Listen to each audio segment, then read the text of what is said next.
and justice for all. In accordance with the requirements of the open meeting law, please be advised that this meeting is being recorded and broadcast live over the Lunenburg Public Access channel, on Facebook Live, on the Public Access Facebook page, and will be uploaded to the Lunenburg Access YouTube channel after the meeting. The agenda lists all the topics which may be discussed at the meeting and are those reasonably anticipated by the chair. Votes may be taken as a result of these discussions. Not all items listed may in fact be discussed, and other items not listed may also be brought up for discussion to the extent permitted by the open meeting law. We're to start this evening with public comments from the board. Before we do that, I want to note that Selectman Cesar Nuzzolo will not be able to attend tonight's meeting due to military training. Do we have any public comments from the board this evening? None. All right, I want to make one. So I received a call from a resident this week, and this is to the credit of the Lunenburg Police Department, so that's where this one's going. But I got a call from a resident this week who spoke very highly of a motor vehicle incident that she had. She had a flat tire, and she's a senior citizen, and she was, coming to go to actually a town meeting, and she had called AAA, and they told her it was going to take 45 minutes to an hour for someone to show up and help her out.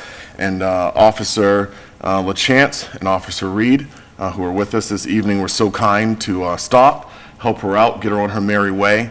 And it just speaks to the credit and the awesomeness of the caliber of officers that we have in our force here. So I just want to offer thank you to the police department. Again, thanks to the chief as well, and for the ongoing work that you guys do to keep our community safe, and also the community police that you guys engage in. So I just want to thank you for that. Do we have any public comments from the public this evening? I will ask that if it's anything related to any public hearing or with the meeting at Flat Hill, we will have an opportunity at that time for public comments. Do we have any public comments from the public this evening? You mean a public comment on the article? Anyone who wants to be recognized, has to come to the microphone, state their name and address. My name is John. You have to come to the microphone. Oh, I'm sorry. I didn't know. State your name and address. Yeah, my name is John Bowen, 162 Highland Street, Lunenburg, Massachusetts. My wife, Jean Marie Bryce, happens to be ill this evening, so she won't be here. Public comment. My concern was with public comment, Mr. Chairman, does it have to do with the articles for next week, or is that a specific line item that you have to discuss tonight? You can make the comment now. I can make my comments tonight. Okay, I'm going to do that right now. Mr. Chairman, at first, I would like to ask that the chairman allot me a certain amount of time to be able to give my public comment. What kind of time limit would you like to give me, sir? Everyone has 3 minutes without interruption. I have 3 minutes without interruption. Thank you. I'd like to first comment with regard to Article 4. There was a recent advertising taken out in the Lunenburg newspaper. I don't know who paid for that, but it says to vote yes for Article 4. Hopefully that didn't come from a town board, and that came from an individual, because that would be a misappropriation, which, Heather, I have spoken with you with regard to emails with regard to that. In light of that, that was just one comment. I just wanted to clarify some things, statements that you had made, Mr. Jeffries, Mr. Nuzzolo has made, with regard to the ARPA funding. The ARPA money has already been allocated for the ambulance, for the fire department. It also has been allocated for the Department of Public Works. This money was allocated by this board without any oversight, because ARPA and the coronavirus fund does not allow for any public, it allows for a public comment, but it ultimately rests with the executive to make the final decision. We've had that email. As well, I don't think that the executive branch, itself, it should end with money. You're asking for money on Article 4. This board is asking for money on Article 4. Article 4 money, you're asking for more control over money. So you're asking for that money to be taken out of the stabilization fund, Stabilization fund is our money, not your money. Your money is ARPA. You were given that, and that's the problem. It reminds me of King George. That's the problem, The executive branch's mismanagement, not accusing you of mismanagement, saying that you spent all the money. And because you spent all the money, you want another bite at the apple to do other projects, I say that the other project shouldn't be at the expense of us. You say that the ambulance itself, in the meeting with the Finance Committee, would have to be paid for anyways in 2025 and whatnot. That's water over the dam, so isn't the ARPA money water over the dam. I say vote no on ARPA Article number 4, okay? Even though that's tax money for the entire country. That's still our tax money. It's a trickle down, okay? The federal government increased taxes to pay that bill. It's going to our children and our grandchildren. So we shouldn't just spend it, willy-nilly, if I may. Okay, so to basically just put some clarity to that, okay, the issue with the advertising in the ledger, I don't know where that money came from. I have a concern with that. And when it's revealed, it'll also show a special interest. I don't know whose special interest this is, but Mr. Nizzolo made an advocacy on a particular special interest at a hearing with the Cemetery Commission. He made highlights that ARPA money could be used to be able to fund something that is not preservation in this town. Preservation is the key to what this town basically has always asked for. I know that because I'm married to a Price, whose family happens to be, her great aunt happens to be Irene Proctor, which is now Proctor Park, okay? Flat Hill Farm was owned by Eldon and Bessie Price, okay, which is across the street, and I think it's part of the property. If I'm not incorrect, or it's the Richies, I forget who it is, okay? I saw your Flat Hill petition. So that being said, okay, all I'm saying is that preservation is important. We had a historical commissioner at that same meeting say that, oh, I'm all for preservation, but now I'm not. Okay, that's a problem. Okay, preservation is extremely important to history. There's history right there. There's history right here. Okay, I speak on behalf of the promise that I made to Harvey Price when I married his daughter, that I would protect his daughter. I would also protect him and what he wanted. He gave $10,000 to the Historical Society. Why? Because he believed in preservation. Okay, so I speak on that. Heather, I spoke with you with regard to acquiring, you put a great presentation together about acquiring employees, wages, and so on and so forth. You put a great presentation together for that. This is off of Article 4, but it has to do with that. Stabilization fund money can be used where the ARPA money can't for increasing wages. And I know you have an executive session today for the clerical collective bargaining issue. I'm not sure how that's going to transpire today. Okay, but what you're looking at is you need money. But we have money, but we actually have more money when we utilize the stabilization fund. Okay, to be able to hire people at a higher wage. Mr. Jeffries, you made that comment at a meeting prior. You said that having higher wages is going to attract more people. I agree. DPW is short, so isn't clerical. That's falling on our volunteers who are getting a tax break from the government here, okay, to volunteer their time. They're being overloaded with making up the difference in time. You don't have to correct me if I'm wrong, it's just public comment. Okay, I think the stabilization money can be used for that and not for special projects. Cesar Nizzolo made his comments with regard to informing on funding for a particular project, okay? He basically took a committee here in town, and what he said was that, oh, you could do this. He was educating and instructing in that statement, and it's online. If anybody wants to see it, at the Cemetery Commission meeting for the proposal for a wall, as opposed to keeping the arborvitae trees, which I said to... Mr. Bowen, we've allocated about double the time. I would just kindly ask you I know you did. Wrap up and I comments. appreciate that, Mr. Chairman. Just real quick, if I may summarize. Okay, so my surmise is this, okay? You had spoke to the Finance Committee about the ARPA funding. You gave a very detailed account of what it's used for and what the stabilization fund is for and how ARPA is applied, okay? You have full control of ARPA, okay? That's an executive function. No time in history should this country ever give an executive branch function to manage money. We did that with King George, and look what happened, okay? That is not something that we need to look to.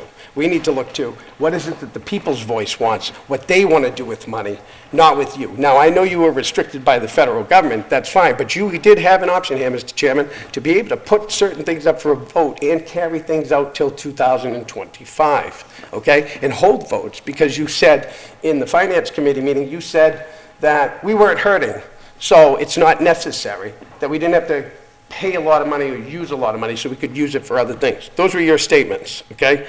We cannot allow you in this board, in this executive, okay, to have control of tax money without a vote, okay? To do projects by altering stabilization money, okay, would be saying the taxpayers of this town need to give you money for you to do special projects, whatever you decide, because that's what it says in Article 4. At the very end, it says, we could do this or whatever we think, okay? Well, it can't be whatever you think. It needs to be, what do the people think? And if they want to put money for it, the Finance Committee voted 3-2, okay, against transferring Article 4, and that's never been mentioned. The Finance Committee, particularly Chris, countered you on this same issue, okay, and said, no, you cannot have control. And that's my issue. You cannot have control of money. I want to thank you, Mr. Bowen, for your comments. And I just wanted to say one last thing. I want to thank you very much in this board for its time, okay? And I would like to thank you very much for, you know, actually listening to me kind of make my way through a kerfuffle here to be able to identify things, okay? But I hope that I've made myself clear, you know, and I think that, you know, Dave Rogers made it clear too, okay? There is no consulting that has been done, none, okay? I sent Bill Bernard 4 consultants from a contact I have at the Forestry Division at UMass, okay, to look into special projects that we're looking into, okay, to protect and preserve in town. Bill Bernard has that, and I take it that you should take that all into consideration. But I appreciate your time. Thank you very much, and Mr. Chairman, thank you very much for giving me the additional time, and I appreciate your emails and response, Heather, and everybody else. Thank you. All right, do we have any other public comments this evening? All right, going on to announcements. Any announcements tonight? Just that there are 2 yard waste days remaining, this Saturday and the following Saturday, the 18th. And so people should take advantage of those opportunities, as well as the special town meeting is November 14th at 7 p.m. at the middle school, high school auditorium. All right, thank you. All right, communications from other boards. We don't have any, so we're going to go to our appointments this evening, and we are almost on schedule here. So we have a public hearing this evening for the earth removal permit. This is coming a request from Mr. Latanzi for 780 Northfield Road for removal of approximately 5,300 cubic feet of sand. Good to see you, Jim, and Mr. Roy. Yes, good evening. Jim Latanzi, 331 Marshall Road in Fitchburg. I'm also the property owner for 780 Northfield Road. It's the Hollis Hills Christmas tree farm.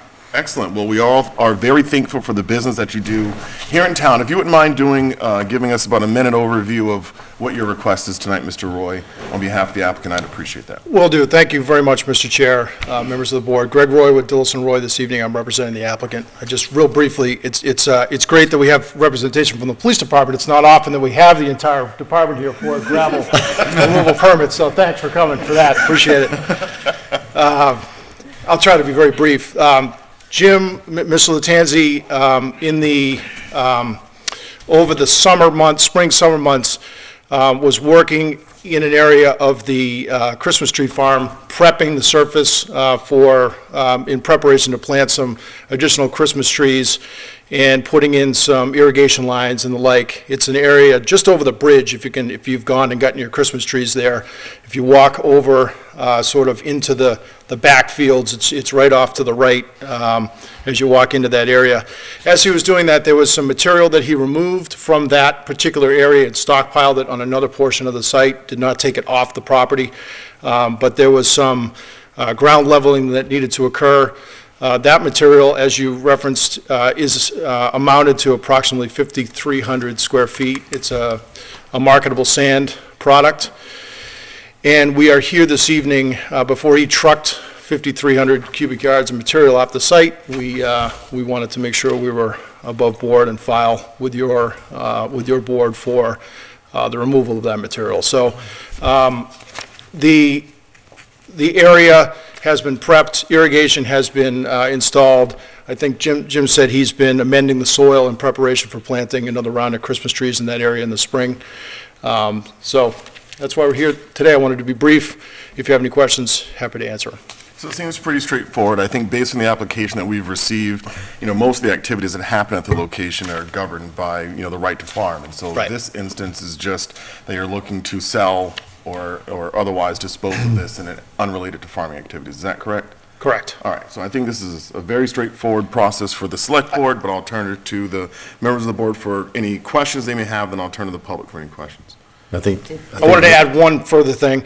The access for the removal of this material is going to be off of, through Northfield Road, so not through the entrance to the Christmas Tree Farm as you would know it. Ms. Latanzi has recently, within the last couple of years, improved the entrance that had existed to Northfield Road, and the removal of the material will be done in that portion of the property. So I just wanted to be clear on that. All right, thank you. Any questions from the applicant, to the applicant? I have a couple. First of all, we had to get the police here because we know that earth removal people can be very unruly. You can look at the tapes. The question is going to come up, there's usually two questions that come up in earth removal permits. The first one is, what is the final landscaping and topography look like? My understanding is it's already been done because it's an agricultural site, so the earth has already been moved and the landscape put back, and you just have a pile of material to sell. Is that correct? That is correct. Okay, so the second question that always gets asked is, what is the hours of operation that you'll be running? And volume, I guess I would too. Like, how many trucks a day do you think? Because that's what abutters usually ask. So, understood. So I have no idea on volume on trucks because I haven't done anything to try to market material, or, I mean, basically, all the work that we did was really in preparation for our Christmas tree planting. We did the land leveling, we worked with NRCS, our federal partners on conservation, before we installed our new irrigation system, all our soil lines. This kind of was just a byproduct of the activity, so I haven't tried to call anybody and say, hey, you want to buy sand, because I'm not allowed to sell it. So in the meantime, I would assume it's reasonable, and my hours would be, I would suppose, normal construction hours, maybe 7 to 5, Monday to Friday, and maybe a few hours on Saturday morning, you know, at most. But I can't see needing more than maybe 10 trucks a day that go in and out. I really have no idea on that. I haven't gotten that far, Okay. so. Do you have any estimate? I know you, I mean, I probably know the answer to this, but I'm going to ask anyway. Sure. So, because you don't know the volume, I mean, because you haven't tried to sell it, Right. do you have any idea about how long it would take to get rid of 5,300 cubic yards of sand? Well, it's 20, if you did 20-yard truck, it'd be 250 loads. There's 250 loads to leave? Okay, You know, so- a year? It's not, Depends. all depends I if somebody shows up and says they really want it, you know. I would say a year or two Okay. for the whole thing to Okay. be over with, yeah. But again, 250 trucks, I mean, you could be a truck a day, you know, and be done in a year, so. Again, I don't know the answer to that yet. Fair enough. Yeah. Thank you. Thank you, Mr. Alonso. If I could add, just, so you might use 500 yards on the sand material meets a septic quality sand, so you could use it for septic installation. You could use up to like 500 yards on some septic system repairs. So, I mean, you could get a 500-yard So, order. 11 septic systems. Yeah, I mean, that Presume. puts it in perspective for you. Yeah, okay. Depends on the size of the system, but that's the volume you're talking about. Okay. All right, any other questions? And I would agree, otherwise, I think it's, for me, it's straightforward. Mr. Franco? No, it's straightforward to me as well. I appreciate that question you asked too, Mr. Alonso, so I have nothing. All right, any questions or comments from the public? I move to approve the earth removal. Mr. Oh, Chair? sorry. Yep. No, we Yep. do have, there's kind of, I thank you for correcting, I was going to put some hours in there. So two things, hours of operation, I would recommend 8 to 4 p.m. So 7 a.m. is usually not a problem, but it's a little sometimes too early for the neighbors. Not that many people would be disrupted, but I'm going off that based on our history. Do you have any conflict with 8 a.m.? And then, We start at 6 as farmers, so we go reasonably. and then on Saturdays, 9 a.m. to about 1 p.m. Does that roughly work for you? All right, I want to call the building commissioner for any recommendations the building commissioner has as well. Thank you, Heather. Good evening, Brian Jervis, Building Commissioner of Town of Lunenburg. So at the board's request, I did visit the site. Provided you guys a memo. It pretty much is standard conditions that I recommend going anywhere.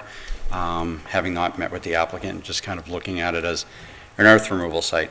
I've already addressed work hours. There is residential in the area. I understand farming makes some noise, but general concerns about maybe crushing, processing, and screening, or are we just going to haul it off as is? You know, trucking route, Northfield is kind of a dense residential, not the best route for trucks. Looking at maybe a condition where they only come in from Chase Road to the Northfield entrance and not track through New West Townsend Road. If we could, let's talk about that. I'm not in support of that. So I think that there are some specific concerns related to neighbors on Chase Road, and that's the reason why the route identified was selected. So that way it's further away from neighbors. It minimizes any kind of dust. I know that there's been efforts made to the property to minimize dust on the road. Okay. So just recommendations based on being on site. Driveway permit was issued back in 2022. There was a tracking pad specified at the time. It's not there anymore. There was some evidence of even the riprap material tracking out, not riprap, the asphalt tracking out onto Northfield Road already. Yep. So maybe reinstallation of a wheel wash in the area during the course of hauling to prevent any tracking out onto the road. Okay. You do have some sensitive wetlands directly across the street, so if we get any tracking, we got potential issues. Yep. So there's nobody in conservation to comment on this stuff, so while I was out there, and, yeah. And let's just talk through that one, because we haven't required that in the past for people moving a lot more earth.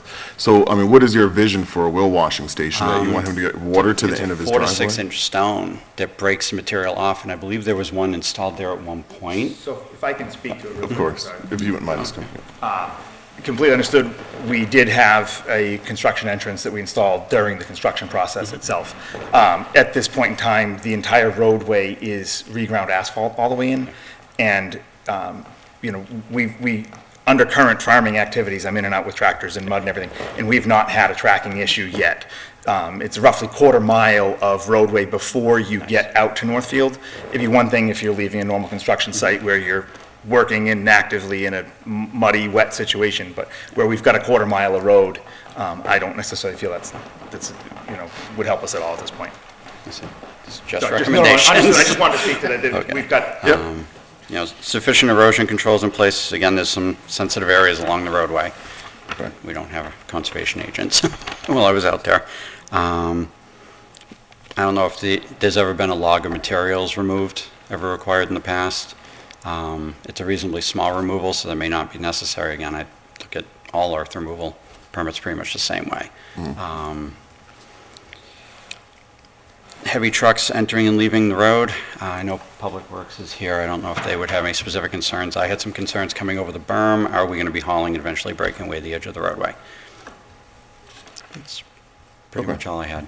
Well, we have to be fortunate this evening to have the DPW director with us, and so I will ask Bill if you wouldn't mind coming forward, Mr. Bernard. Do you have, based on this area, do you have any, I mean, I know that there's farming activity going on, which we're not looking to regulate here tonight, but are there concerns based on the location with the ability of the roads to handle a couple trucks coming in, and maybe more than a couple, but some trucks coming in and out with some sand? Right, so Bill Bernard, DPW Director. I'm looking at the pictures that Brian took of the driveway entrance, and I think the road should be able to handle it.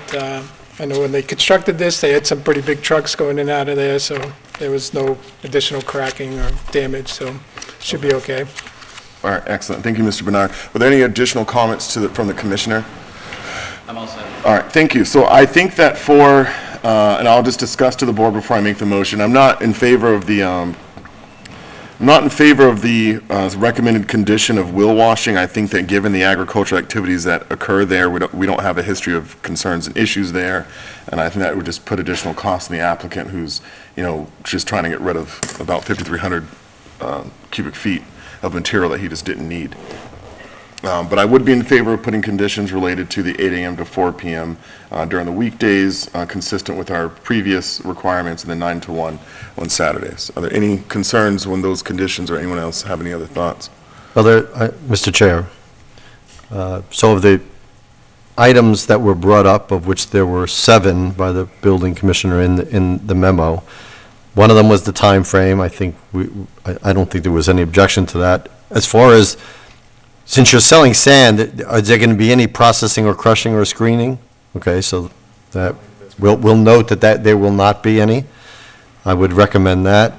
I don't have a problem with the trucks only going into Northfield personally, so I agree with the chair on not needing the tire wash, but I do think that the last three, the vegetation along the sight line should be cleared and stay cleared to allow for a safe entrance. There should be sufficient dust control measures, not that it's going to matter right now in the winter, but certainly in the spring.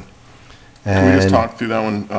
What would you look for I mean, he's putting regrind on the road, which is not a dusty material, so. Oh, and whatever where the material's stacked, I'm assuming, so it doesn't, if it's sand, I don't know how blowable or not it is, but, you know, again, we just don't want to, I think we've done this on every place that's done earth removal to keep dust removal.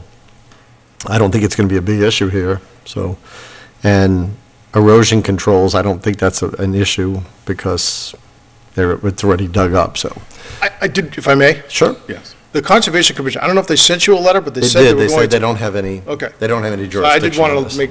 to put it in the record that the Conservation Commission did review this at a meeting that Jim attended a few weeks back and didn't express any I issues. believe they said, just paraphrasing, that they had no comment because they had no jurisdiction. They didn't object or not object for it, Right. so. Right. So to speak to dust and, sorry, to speak to any dust issues, the entire site is stabilized. Anything other than outside of the normal agricultural activities. So we just harvested our corn, we've cover cropped all of our land there. Specific to the construction entrance that we built 2 years ago, actually it was a year and a half ago, that whole entrance is fully stabilized. And so there's grass everywhere, so we really don't have any erosion issues on site. Where this material is stockpiled is 500 feet or greater, I think 700 feet from any That was my next question. wetland Okay, issues. So we're okay. So we're it's far enough away. All right. significantly outside any buffering zones. Okay. So that's where they said they had no jurisdiction. But I did explain the entire process of what we've been doing and, you know, why I'm here. And I would remove the need for dust control. All right, so you're looking just for the note now related to no crushing. Yeah, just say that they're not going to have any crushing or processing there, that hours and the vegetation along the sight lines have to be maintained along Northfield Road for the entrance, that's it. All right.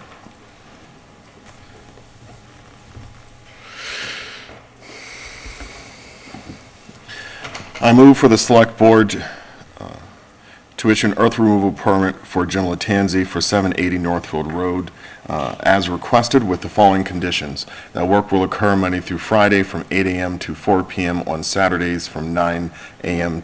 to 1 p.m.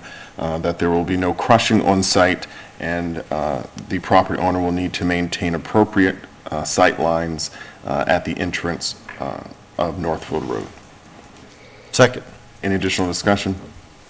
All right, so meetings are in favor of the yep, no roll call. As meetings are in favor of the motion, please say aye. Aye. Those opposed, no. The motion passes unanimously. Thank you, Mr. Latanzi, and thank you, Mr. Roy, for the work both of you do for our community and the residents and business owners here in town. Thanks a lot. Appreciate it. Thank you. Yes. Okay. Okay. We are going to go to the town manager's ratification of Police Officer Jenna Morse. To the town manager. Thank you, Mr. Chair. I'll ask the police chief to come up and read his letter of recommendation for Jenna Morse. Good evening, the board. Thank you for taking this out of order. I appreciate it.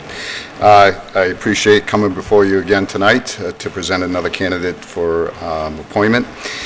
As you know, Sergeant Connery retired back in the summer. It created an opening that we have with the police department. Through the interview process earlier in the year, we identified two candidates that year during that process, and we actually identified Jenna Morse as one of the candidates. During that time period, she was at school. She wasn't able to commit to us and wasn't able to take the position. When that position came open again, we went back and actively recruited her. She accepted a position this time, and we were very excited. Jenna, we got to know Jenna when she was a step intern with us through Lunenburg High School.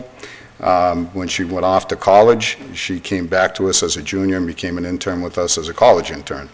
We got a great snapshot of what Jenna was about, and we were excited to see that how much she has flourished throughout her high school career and through her college career. Just a little bit about Jenna. At Fitchburg State, she was part of the 4-in-1 police program, and what's even more impressive with that, she maintained a 3.89 GPA average while playing varsity field hockey. She is also a record-setting goaltender for the field hockey program as a varsity team player. When we did her background investigation, a lot of statements came out about her. Hard worker, energetic, physically strong, a person that can be adventurous. One of the things that really stood out to me too was, and I fully agree with this, is when we spoke with the high school principal, was that she was of good moral character, and she was an athlete who was a good role model. And in this day and age, it's so pleasant to hear stuff like that, especially from people that are athletes, student athletes, that can be role models to younger players and younger adults, our children within our school systems. One of the other things that really stuck out to us was the director of the Fitchburg State program said she was a rock star in the making. I think I would have to validate that, and I think I've said this before, that she is definitely a rock star, and we're very pleased to have her. I ask that her appointment be effective November 26th, the day prior to the Basic Recruit Academy. And Jenna Morse. Thank you. Hi, I'm Jenna Morse. I just want to thank all of you for this opportunity. I've been really lucky to be a member of the Lunenburg community for my whole life. Even after moving out of town, I stayed in the high school, and I've been an active member of the community since birth. I'm just really happy to continue to be like a team player, someone who's going to have an influence on the community. So just thank you all for this. Excellent. Well, thank you both for the presentation. I will turn to the select board, my fellow colleagues here, with any questions or comments that they may have. And as you can expect, I will have a couple. I have no questions. The review the chief has given and all the feedback is very glowing, and I'm impressed you haven't blushed. Now she is. Now she is. Nice job. That was my goal. No, I have no questions. Just, thank you. Thank you. I agree. I think the toughest part is when the chief gives the whole bio of somebody, you know, and you have to stand right next to him while he says all these glowing things, and I'm sure they're all well-deserved, and I can't wait for you to join the force. Thank you. Yeah, you're an impressive candidate, obviously highly recommended by the chief. So I will do nothing other than to say thank you for, offering to serve the community in this capacity. All right, as I'm a graduate of Lunenburg High School, I am always impressed by the people who come to us from our school system. I really do think that it's good for us to hire people who are from town, that they know the community, they know our culture a little better.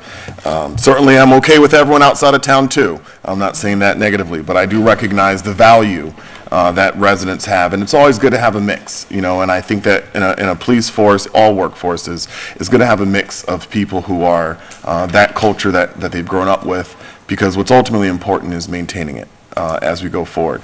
As a young person, a lot hasn't happened yet in your life, and a lot will, especially over your 20s. I always say your 20s you earn, your 20s you learn, your 30s you earn. But in your 20s, a lot hasn't happened yet. And so it's really important, just on the professional development side of the house, that as you make a lot of those life choices when you buy your house, or if you get married, and if you decide to have children, and or like me, get goats, and all those things that are going to happen soon, that it becomes more challenging to balance all the things that go on. So as I'm sure you learned in college how to de-stress and how to manage stress, that's usually like the first semester lesson. I'm sure that you'll be really successful in this role. So I'm excited that, again, you're from Lunenburg, that you get a good mix to the police department, as we have several members who are not, and of course they add a lot of value to our community. So I don't have any direct questions for you today, just some comments, and I certainly welcome you to join the team. So I'm going to make the motion to ratify the town mayor's appointment of Jenna Morse effective November, and that was 26th. Effective November 26th, 2023, to the Lunenburg Police Department as a full-time police officer. Second. Any additional discussion? All right, as many as are in favor of the motion, please say aye. Aye. Those opposed, no. The motion passes unanimously. Congratulations. Congratulations.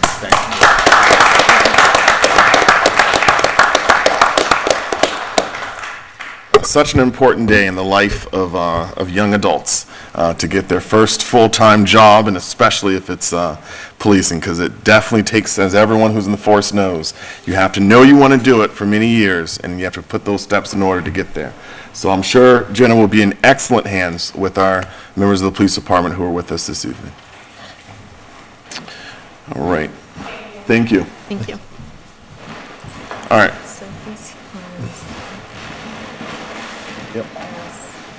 Yep. All right, I'm going to turn to the town manager again before we go to our next two appointments for the conservation administrator ratification. To the town manager. Thank you. So as everyone knows, we've been trying to fill the conservation administrator position permanently, and our candidate for ratification is here via Zoom tonight, Sophie Doro. So Sophie is a graduate of Franklin Pierce University with a bachelor's in environmental science and a master's in conservation biology from Antioch University, New England. She has served as the conservation and planning agent for the city of Gardner for the past year.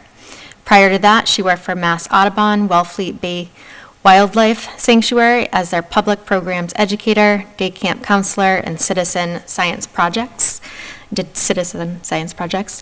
for the Department of Environmental Services, working on invasive species management, data collection, and public outreach. Sophie's references said that she's thorough and thoughtful, hardworking, and knows how to utilize the resources, is a calm presence, and will bring a lot of value to the town. So we look forward to Sophie starting. Her start date would be November 27th. And I don't know if Sophie wants to come on and say any words. All right, so it is Sophie. Looks like she's unmuting, and there we go. Any comments, Sophie? If you want to just give a brief overview of what makes you interested in this role. Hi, can you hear me okay? We can. Okay, great. Thanks for the introduction. I am super stoked to even be looking forward to being a part of this community. It'll be new and different, and that's part of what I'm looking for. I guess what I want to bring to the table is more community, sense of community and involvement in the conservation. I do believe that Lunenburg has a lot of really great gems, both known and hidden, that need to be protected, and I'm very willing to do so. Growing up with being surrounded by animals and nature, it is part of me, so I will do my best to protect that. And that's about it. That's all I have for comments. Excellent. All right, I will turn it to the board for any questions the board may have for you or for the town manager.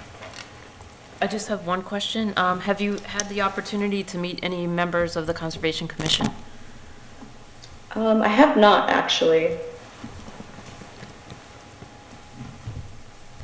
So I don't know if that could be arranged in some way, but I have been watching the conservation meetings posted on YouTube. So they might not know me very well, but I know a little bit about them. Any additional questions, Selectman Imke? No. Mr. Alonso? I have no questions, Sophie. I just want to thank you. It looks like from your background and your prior employment that you certainly are a good candidate for this position. And given the fact that you were doing public programs and everything of that nature, your sense of community certainly comes through. So I look forward to you starting starting the job, and you certainly have my support. No questions. I'll just echo what my colleagues have already said, and also thank you for stepping up to take the position, pending approval, of course, and welcome. Well, thank you, Sophie, for coming forward for this position, and it's critical for the town to have this role filled. I want to just offer a couple things. I think it's really important for our town to be a great place for people to work. And I'm confident that as you come on board that you will find a really warm, receptive team. So I want to encourage you to have a good relationship and, reach out to the town manager, reach out to Julie. We always want to be better. If you see opportunities for things to be better, the town manager's there. And if you, certainly recognize some systems that are already in place that are going well, let's make sure that that comes to the forefront. It's really good for people in departments to have a really good relationship with the town manager, and so I just want to encourage that. And then, as you get to know Bob Pease and Mary Wilson, who are kind of the leaders on the Conservation Commission, I think you're going to find them to both be warm, and part of our request for the commission to be customer focused. And it sounds from your history that you will be a tremendous asset to the team. So I want to move tonight to ratify the town manager's appointment of Sophie Doro as the Conservation Administrator effective November the 27th, 2023. Second. All right, we have a second. Any additional discussion? As many as are in favor of the motion, please say aye. Aye. Those opposed, no. The motion passes unanimously. Congratulations, Sophie. Welcome aboard, and we look forward to getting to know you and meet you as we go through December. Thank you so much. I'm excited. All right, thank you. All right, we're going to go back to our regular agenda. We have two appointments this evening. So we're going to go to the Salvation Army has a toll booth fundraiser request, and this is for December the 9th with a rain date of December the 9th with a rain date of December the 16th. At the intersections of Main Street and Mass Ave and Electric Ave and Welham Road from 9 a.m. to 3 p.m. So good to see you, Lynette. You just said everything. I did. You make it very easy. So it's always a joy to come here, and it's very joyful going into the season. Salvation Army's been working on Christmas already since August. If you walk in my office, it's Christmas. But we've been doing the applications, and the need is great. Again, I say it every year, but with the way everything's going right now, the dynamics have changed. We have working people that are now coming and humbling themselves to come to ask for help. Our food pantry, 40 phone calls today. The need is, it's crazy where the need is and how the tables are turning. We want to be there. We want to help. We want to serve. We want to make sure people have toys under the tree for their Christmas where Christmas isn't a hardship. But that bucket, when we're out in the road, all that money goes into our Red Kettle campaign, so we can hit our goals, so we can continue to serve, help with rent, help with utilities, send kids to camp, work on single moms, offer a music mentoring program. So it's more than just about the kettle. It's more than our ROTC and all our lovely volunteers standing in the middle of the road. The money goes far, and we want to continue to serve the community at that capacity. So. Well, thank you for that. I know that based on your application and based on your experience that you have that you guys are accustomed to having all the waivers in place and everyone has the vest on, and so we haven't had any instance over time. And so for me, and I want to again appreciate all the work that you do for the community. I think that Mr. Dave McDonald is a really good champion for the work of the Salvation Army, and so I just want to bring some credit to that as well. Thank you. So thank you so much, Lynette, for being here tonight. And I just want to turn to the board for any questions they may have or comments. And if not, a motion. No, having seen the work they do and having helped volunteer on many occasions, the need certainly is greater. We see that from our own Lions Club pantry and what the need is. And for somebody serving two cities and Lunenburg, it's certainly got to be even that much more. I applaud all the work they do all year round for all emergency and everything, but especially around Christmas. And I wholeheartedly support not only this, but all their efforts throughout the year. Thank you. I have one question for you. Are you going to accept the challenge again this year? What challenge The is that? challenge is when we're up in the center of town, you stand with the bucket. The It's challenge with Fitchburg and Leominster. Fitchburg and Lunenburg, just someone on the select board if you guys want to. Yeah, I mean, usually it's been asked of the chair. I don't have any problem doing it. I'll be there anyway, so. Okay, so it's wonderful, and I appreciate everything you guys do for the community as well. I think the challenge, I mean, I'm not a mayor, but I think the challenge is a good thing to kind of get some good spirit, what is the word, esprit de corps. So if Mr. Alonso's willing to take that up, then that would be excellent, and I know that's a good driver to kind of get people out. Mr. Franco? I have no questions, but I do want to thank you for the important work you do all year long. Appreciate that, thank you. All right, is there a motion this evening? I move that we approve the Salvation Army Toll Booth fundraiser request for December 9th with a rain date of December 16th to be held at the intersections of Main Street and Mass Ave, and also the intersection of Electric Ave and Whalum Road from 9 a.m. to 3 p.m. Second. Any additional discussion? All right, as many as are in favor of the motion, please say aye. Aye. Those opposed, no. All right, the motion passes unanimously. I hope you guys come forward again next year and give us the opportunity to be as supportive as we can be. Thank you. All right, thank you, Lynette. All right, so we're going to go to our 7:30 meeting with the Village at Flat Hill trustees, and we posted with the butters as well along Flat Hill and Page Street regarding drainage. We're also joined this evening by Mr. Bernard, who is our DPW director, and thank you, Bill, for coming out this late. I know you were in the office pretty early today, so it's a long day for you and your team. So I just want to kind of do a little bit of background here and then kind of set the stage. So what we have tonight is we have several, for the better part of the last 20 years or so, since the Village at Flat Hill development was developed, the immediate abutters have raised concerns about water. And specifically about water coming onto their properties and their belief that it comes from the Village at Flat Hill. Previous DPW directors have made efforts to try to mitigate that water along Flat Hill. And what was identified through the town's hiring of an engineer for this was that, you know, the typical process is to put swales on the side of the road. You kind of create this opportunity for water to travel. But based on the height of the water table in the area, the recommendation is that that approach likely would not work, that we would instead probably end up with just standing water sitting on the side of the road. And so what's being recommended, or what the request was to try to address the issue or the concern at what is perceived to be the source. And so there's a basin that's located at the Village at Flat Hill. Based on their development plans, there was an expectation, I think not as clear as the new conditions would be, but an expectation that there would be some form of maintenance on the basin, or at least have it in a condition similar to its creation.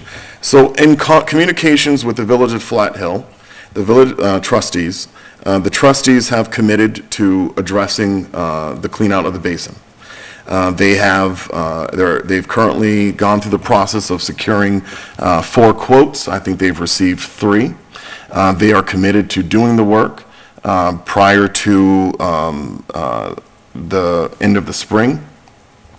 And that's the target that they're kind of marching toward. They have declined our soft offer to pay or contribute to the cost due to the public, due to a lot of factors, I'm sure, but in part, there is a requirement for those who receive ARPA funds that they need to meet the federal and state public procurement requirements, which would notably increase the cost of the project for the Village at Flat Hill. So we seem to be on a course where the Village at Flat Hill trustees have agreed with the recommendation that was previously made. They have a plan in place to implement it. They have committed to doing it, and they're marching forward in that direction. Based on weather, based on timelines, there will be a need for them to come before the Conservation Commission with their clean-out plan. That's going to just take a couple of months to get through. And so the timeline of the spring is, in my view, appropriate. So that's kind of where we are at, and that's the history. I think I've offered a bit of new information in there as well. for some abutters. So I think that we are on a path right now where we seem to have this concern, again, it needs to come before conservation, but we have this concern that will be addressed by the village at Flat Hill no later than the end of next spring, which would put us, somewhere around April time period, or rather end of March, April. I think we can say beginning of, end of spring, puts us in June, but I think their target is the March, April timeline. So I just want to pause there to look at the Village at Flat Hill trustees, and if I said anything incorrect, I'm getting nods that says I did not. Okay, so the Village at Flat Hill trustees are here tonight. They're open to the questions that the board may have. I would ask that in this spirit of goodwill that we minimize, certainly we will take public comments. I will ask that we minimize the pile-on opportunity, knowing that they're here. I know that many owners have been frustrated for many years related to even getting to this point.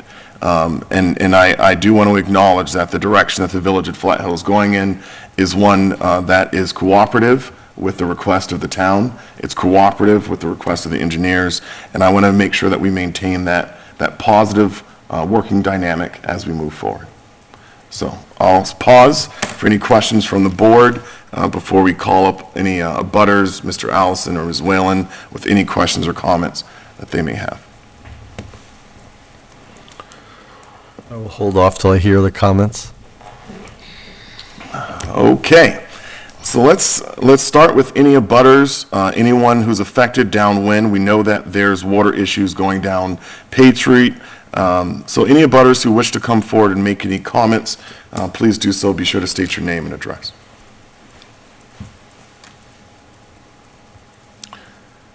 Seeing none. Mr. Allison. Oh, no, Mr. Menard.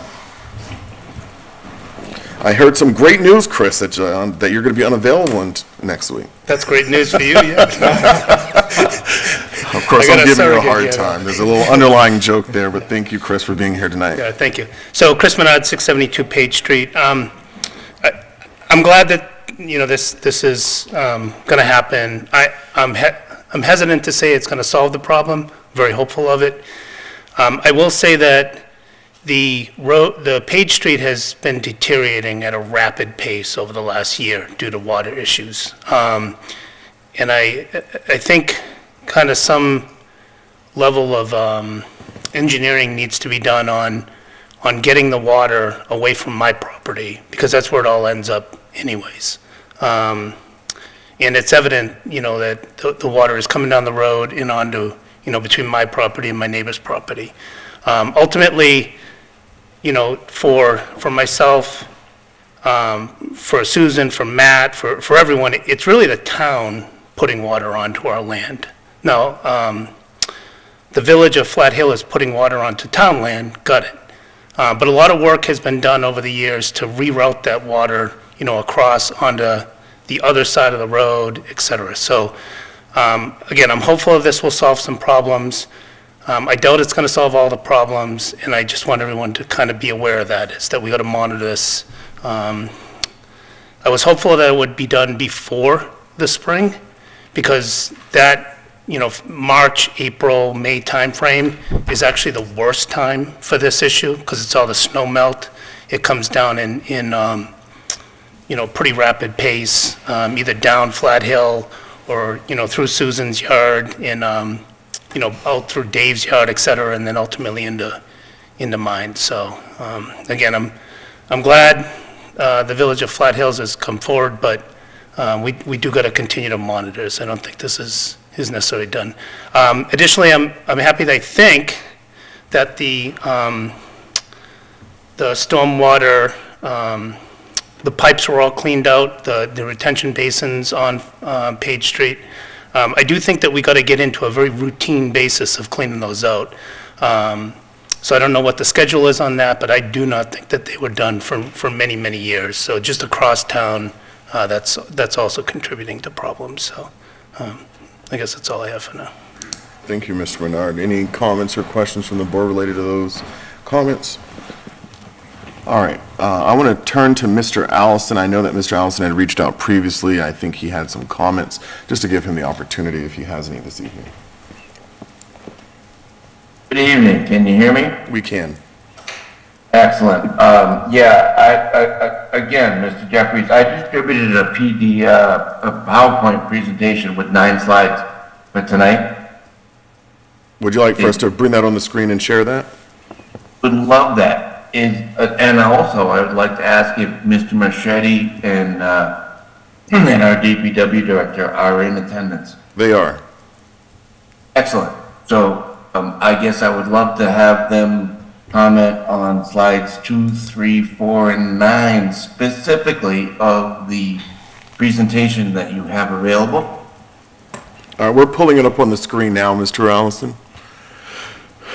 So this is are you going to no, I will say it's a little atypical for a public comment at a public hearing to include a slide presentation. And normally we do not permit this. However, Mr. Allison did reach out in advance, and as chair, I did make the determination that I thought it was appropriate. So, Mr. Allison, do you want to just walk us through for a couple minutes? These are mostly photos, but if you wouldn't mind just walking us through what we're looking at here. Oh, sure. You got a splash page, and here we have the basic overview of the project as it was presented to the town in '94 and signed off in 2007. Yeah, no, I'm really not ready to present this. I just wanted to let you guys have this and have it. And I'd love to have some comment from the review engineer and the DPW director. Appreciate Okay, so we can kind of slide through the next slide. Like I said, I think we have a couple photos here. So we can make this available to distribute. I don't think that DPW director or Mr. Marchetti have had the opportunity to review this in advance. I don't want to speak for them, but their comments tonight I would expect to be minimal. Would you mind going to the next slide? And so what's being presented is some photos of what the area looked like prior to construction. And this is from 2006. I think what we're looking at here is a existing water issue. If we can go to the next slide, we have more photos from 2006, and this is in the area. And I think what's being depicted here is that there's a high water content in this area. Next slide. Next slide. And then what's being depicted here is kind of a continuation, looks to be a continuation of that issue. Next slide. And what we're seeing here in the photo on the upper left looks to be the basin that was constructed, unless I'm seeing this incorrectly. Next slide. And so then we have a couple of questions from Mr. Allison related to this. And again, Mr. Allison's request is for there to be a comment from Mr. Marchetti or the DPW director, which I assume can be provided at another time. Can I ask where this Sure, comment of comes course. from?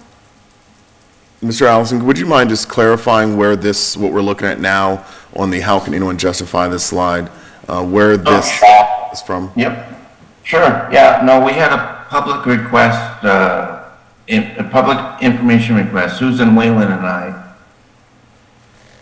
got all this information from the planning board.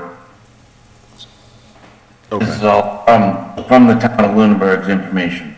Okay. Thank you.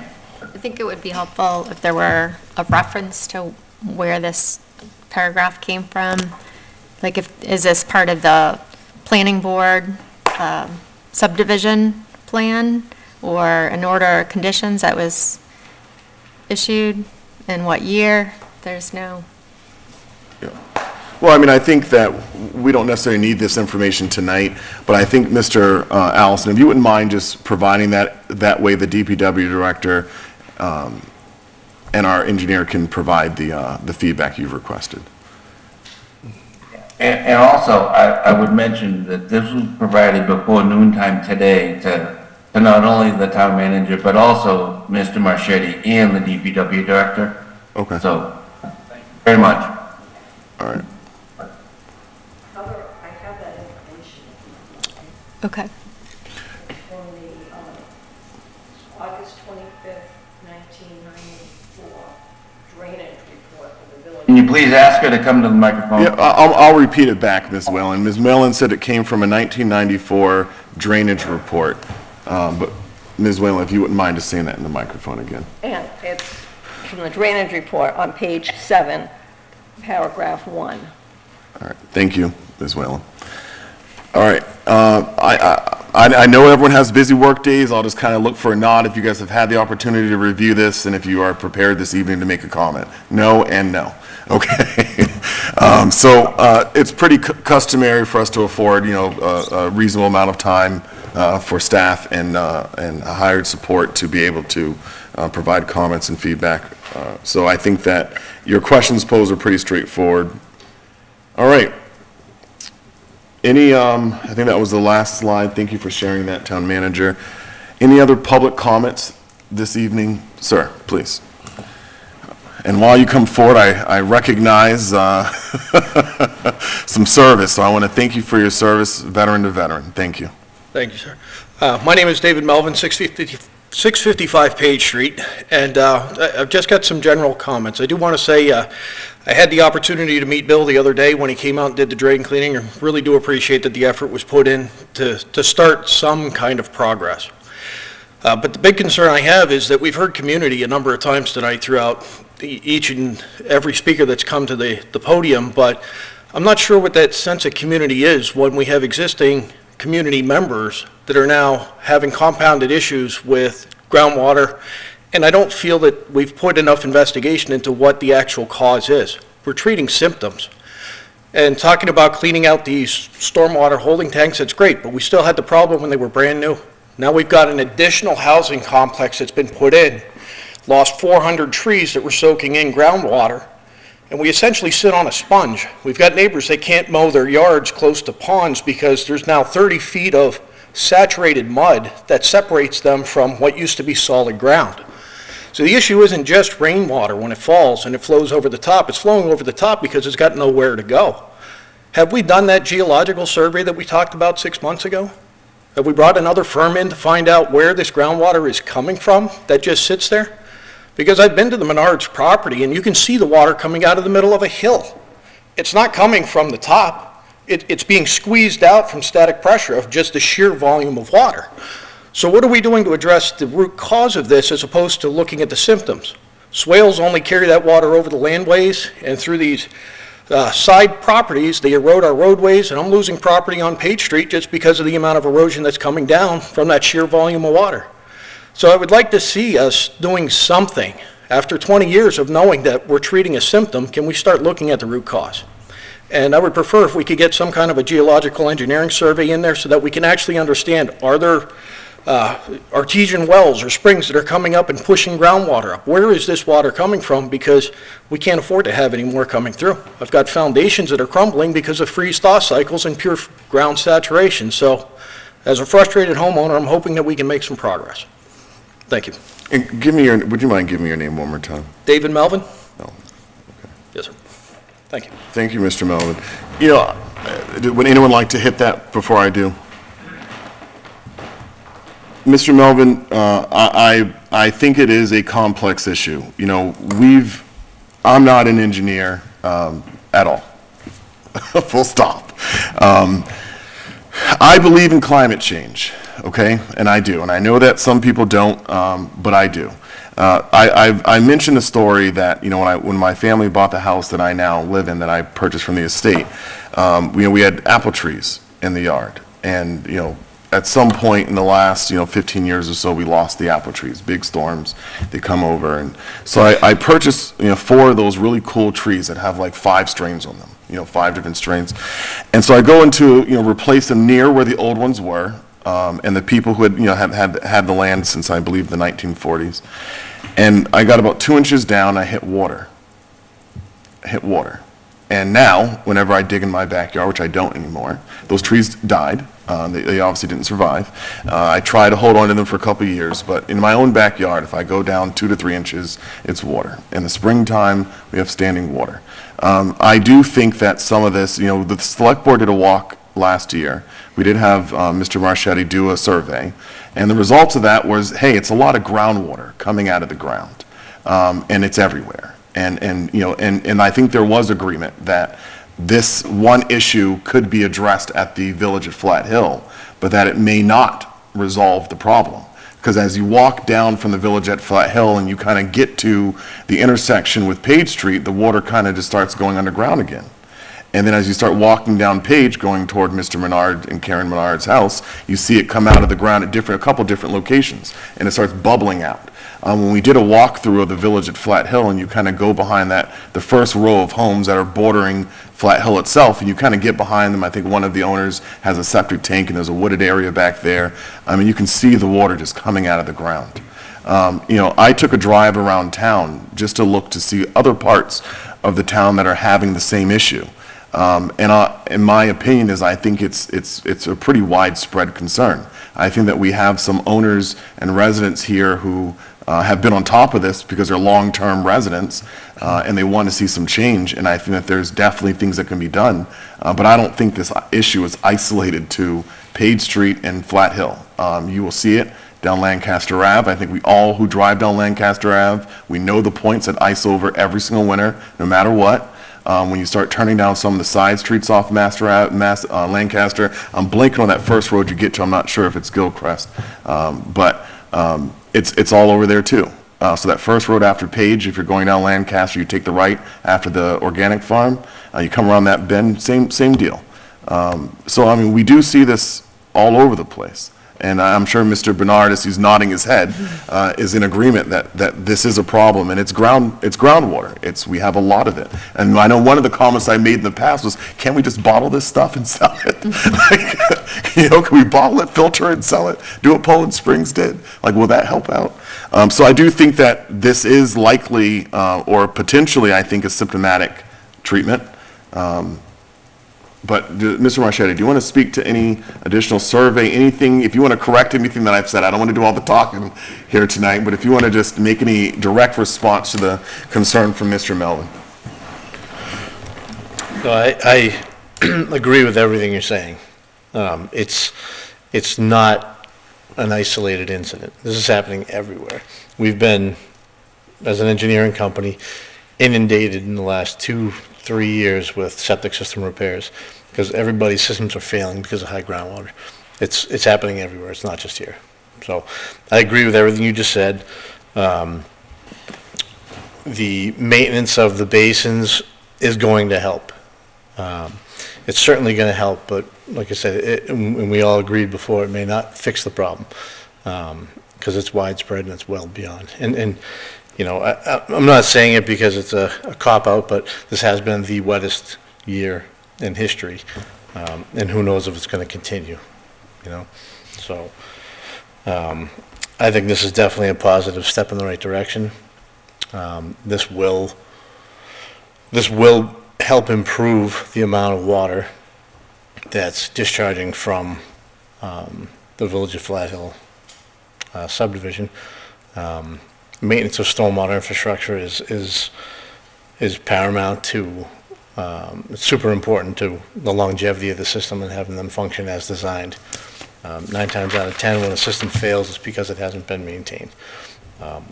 And I agree with you know, Mr. Melvin's statements about the infrastructure on Page Street being cleaned and maintained is going to help things. Should continue. Stormwater infrastructure maintenance should be a more frequent thing these days because of the amount of groundwater and surface water that's discharging to these this infrastructure. A lot of them we're finding now are constantly getting clogged because of the amount of washout and sedimentation that's happening from properties all flowing into roadways, and then the stormwater infrastructure is collecting it like it's supposed to, but once it gets choked, it doesn't function as designed, and it usually bypasses, and then it ends up flooding properties downstream. So it's kind of a systematic problem, like you said, that's happening everywhere. We all need to be aware of it, and maintenance is kind of key to keep these things from mitigating the damage that happens. Yep. So while we have you, reasonable expectations. So we go through the spring, Village at Flat Hill, you know, being neighborly, they go ahead and they do this work, and the problem doesn't stop. And I know we've asked this question before, but I'm going to ask it again. What do we do then? So one of the, and this may answer a couple of the questions Mr. Allison had in his presentation. One of the things these stormwater management standards requires is the mitigation of peak flows. So that's just the instantaneous amount of water that's flowing, and the peak rate it flows at during a storm event. They don't require volume mitigation. So what reduces the flooding post-construction of a development like this is if volume is also mitigated. So that just means storing a higher amount of water and infiltrating that water into the ground. It's not required as part of the standards because it's very hard to do.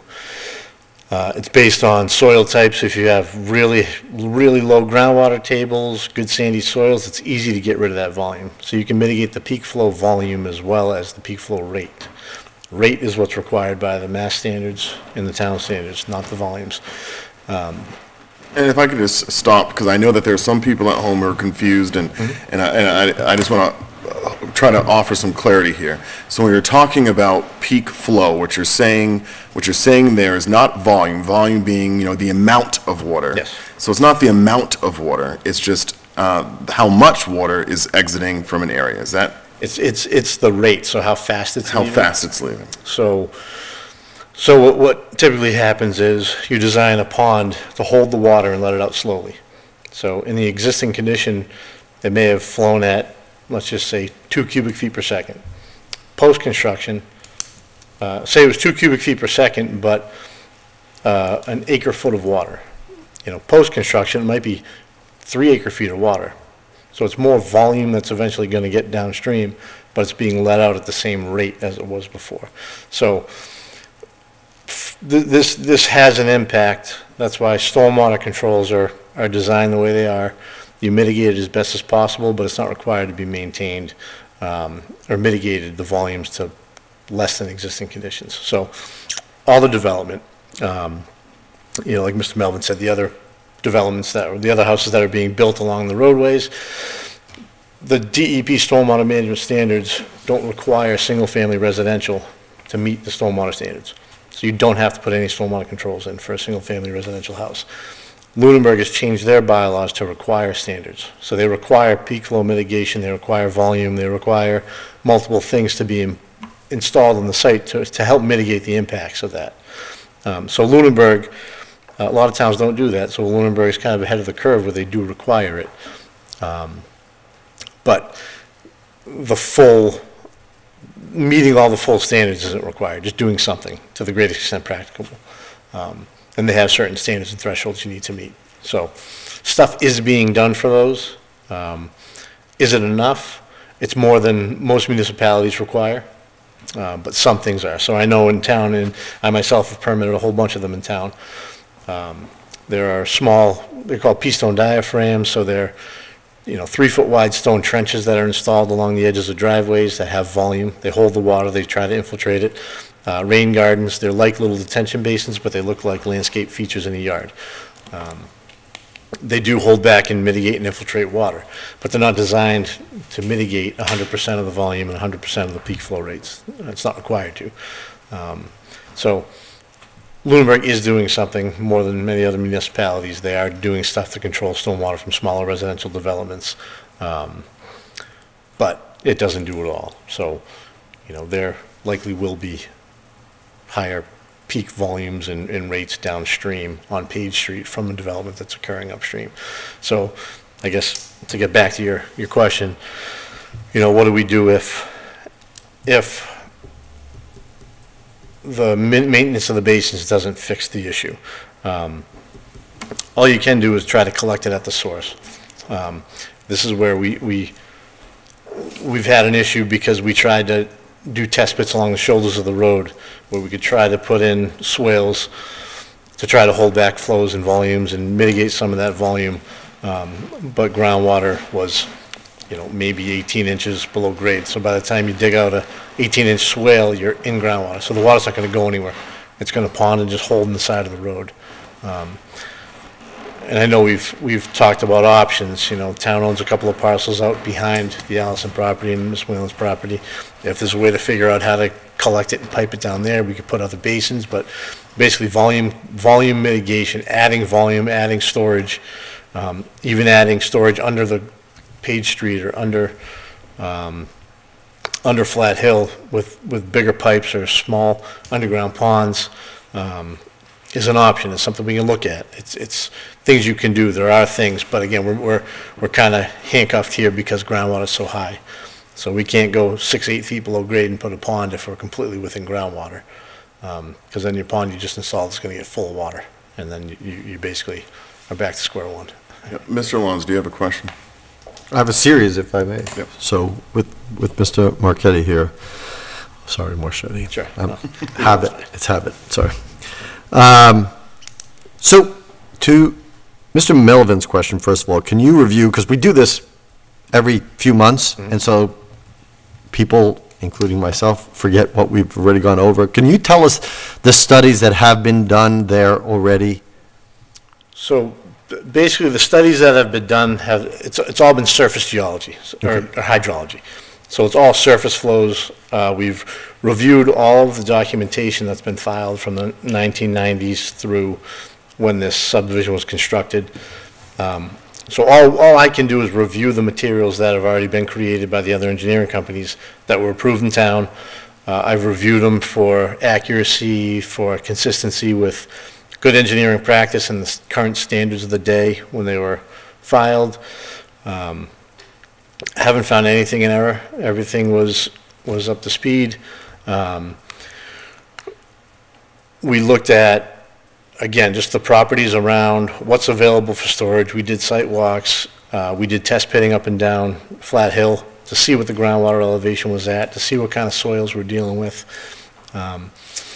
So nothing has been done like a geologic study with borings to see, measuring the aquifer, seeing what's going on out there with that respect. So if I were to, I'm going to characterize it, and I just need you to agree that you believe that this has been done or not. That the work that we've done in the studies have been to review and confirm that the system that is in place, the drainage system that is in place in the village, was built to spec, and is it still on spec? That was most of the thrust of what you've done so far? Yes, Okay. it was to basically validate, review what was built, make sure what was built according to the standards of the time, and then we're able to review the as-built when it was constructed, that it met the design. So And you also reviewed if it's functioning well now? yes, and then Okay. we've gone out to review it, and we do, without doing a full as-built study now, full survey of the basin to compare volumes then to now. It's without having that concrete data, it's hard to say yes or no, but based on visual observation, it looks like the pond volume, there's definitely volume's been lost. Some of the components of the basin aren't visible anymore, so it just leads me to believe that sediment has filled the basin, so the under drains and things like that. The inlet pipe coming into the basin is almost completely covered. So I'll come back to the basin for a second, but most of the work has been just on that engineering, because Yes, yes. if I understood the thrust of what most people are saying who are having the severe water problems, it has been attributed to the village and the construction of the village of Flat Hill. That's what the... So, there, on our walk and on various discussions with you, it is determined, and it was mentioned here tonight again, that it could be raising groundwater. Now, everybody has their own anecdotal story. Mr. Jeffries gave his. I live on a property that has a certified vernal pool. When we moved in 1998, like a vernal pool is supposed to do, or how it's designated a vernal pool, is that after the vernal equinox, after spring, it dries up. Well, that stopped happening like 10 years ago. So now we have a pond in that area year-round. And the area around it, which used to, again, be wet in the spring and was able to support cranberries and things, now is a complete wetland year-round.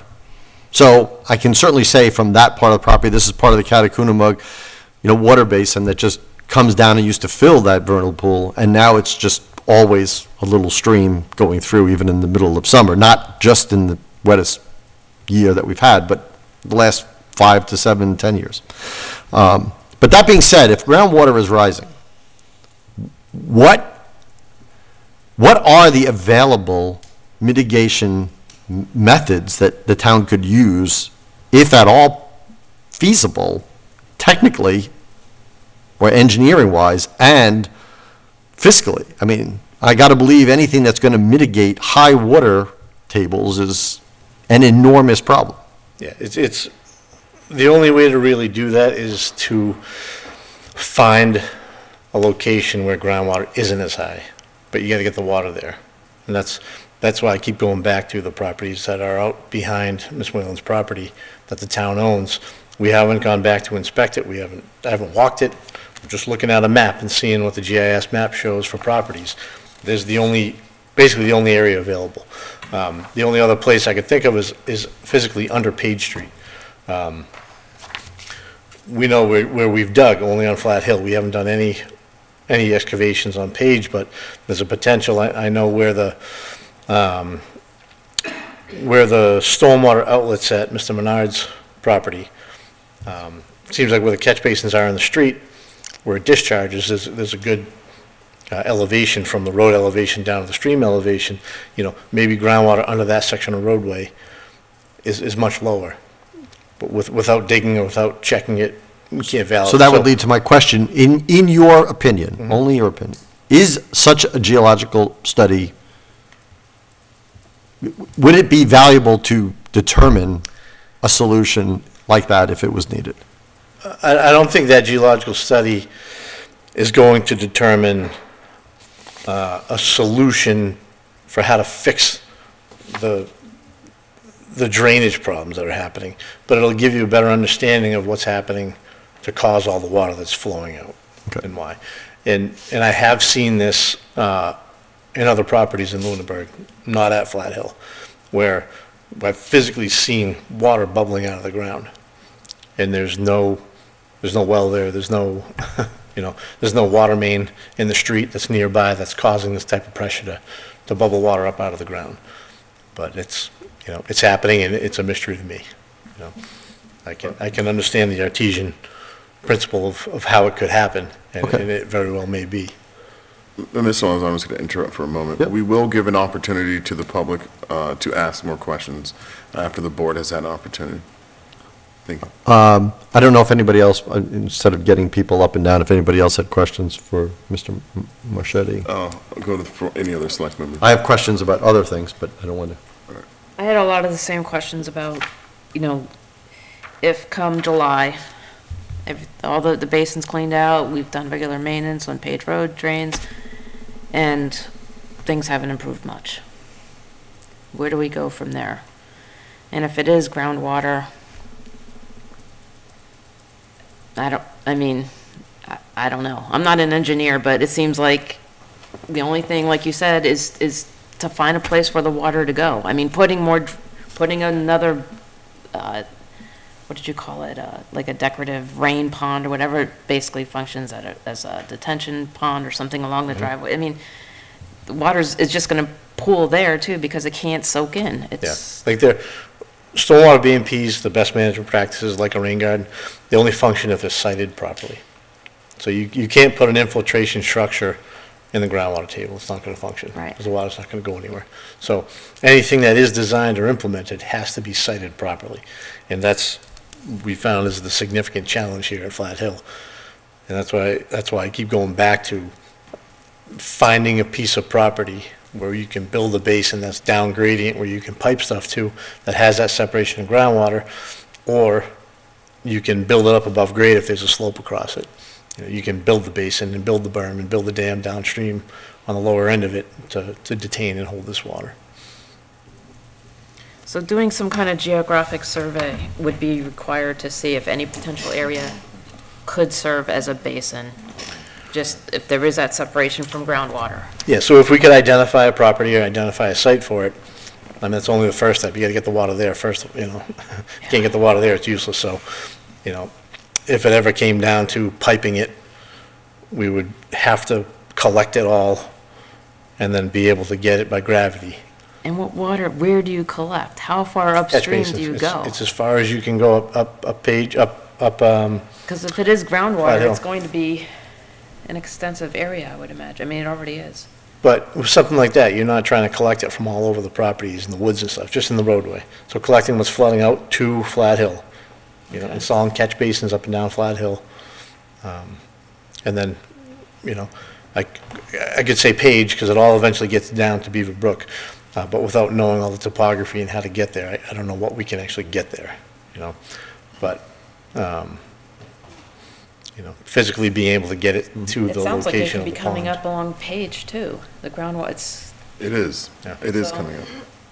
collecting it up on Flat Hill isn't going to be enough. And it may not be a one-stop shop where everything goes to this one. If there's other locations downstream that areas like this can be constructed, but, you know, I think the town only owns so much property, and Yeah, I don't know found if any of some your- that the town of Lunenburg owns, and then I found a couple of strips that, according to GIS maps, says owner unknown. So I don't know Mr. Unknown, but yeah. Mr. Unknown will one day be Mr. Lunenburg. Well, that's what I'm wondering, because I can connect Mr. Unknown to town of Lunenburg property here. To the town manager, do you have any questions? Not one that's very specific to this topic tonight, but more stormwater in general. So our stormwater regulations are a little more stringent than some communities. Are you seeing a pattern of, due to climate change, of communities adopting even more stringent stormwater regulations? So future developments, like the additional one that went in along this roadway, that's being said to cause additional stormwater issues, can be avoided? yeah, so DEP is in the process. Right now, we all follow Department of Environmental Protection stormwater management standards. I believe the latest update was 2008.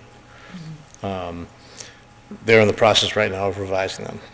So I think that within the next year or two, we're going to see much more strict stormwater requirements. So just tacking on to what you're saying to the town manager, because that was actually what's crossing my mind. Because, I mean, people need a place to live, right? And, I mean, we have to build more homes. But the concern is always that as you do these kind of developments, I mean, I'm going to put myself into the shoes of the people who live at the Village of Flat Hill for a moment. You know, this is a condo association. People bought a house. They didn't plan this development. They didn't make millions of dollars off of this. They just bought a house. They just bought a house in a community they wanted to live in.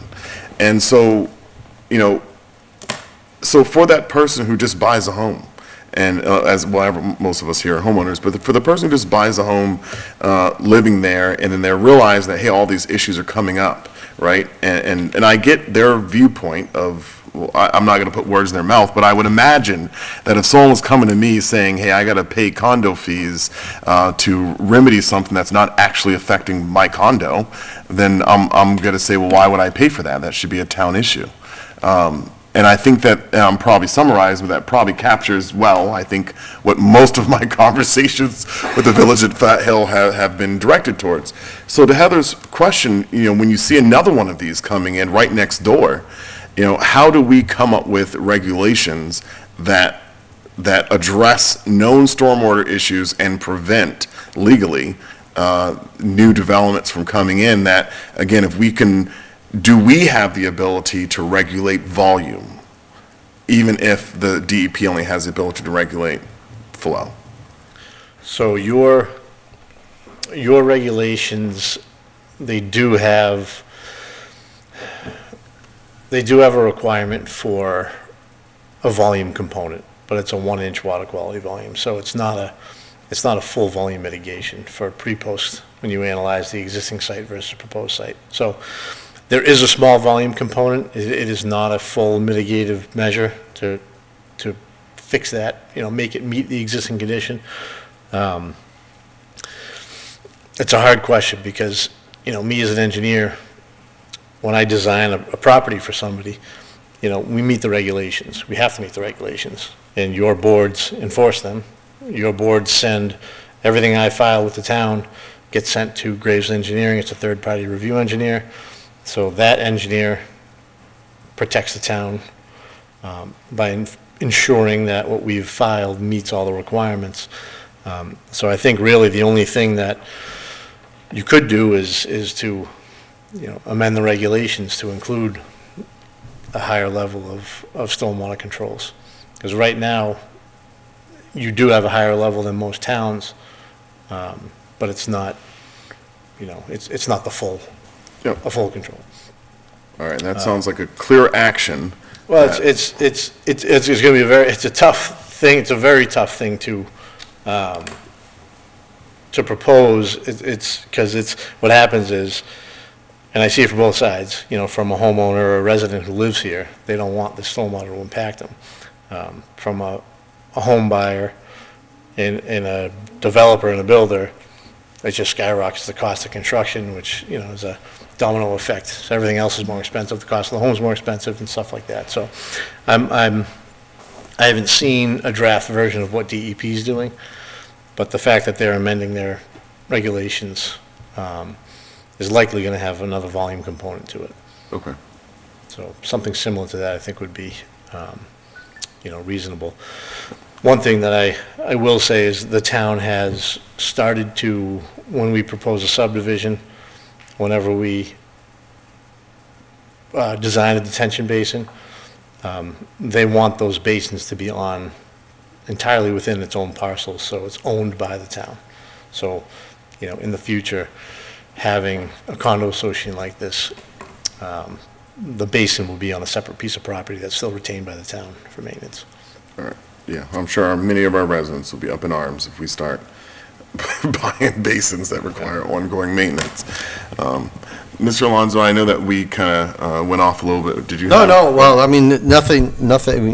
Just one comment about the flows. I mean, you mentioned, Mr. Marchetti, that if we require too many things and our laws are too stringent, it's going to skyrocket the price. But then you're saying DEP is working on new regulations, and I have never seen anything that DEP ever does that reduces the home cost anyway. So they're going up anyway. It's just I think, the direction is clear all the time. It's just a matter of how steep the incline is.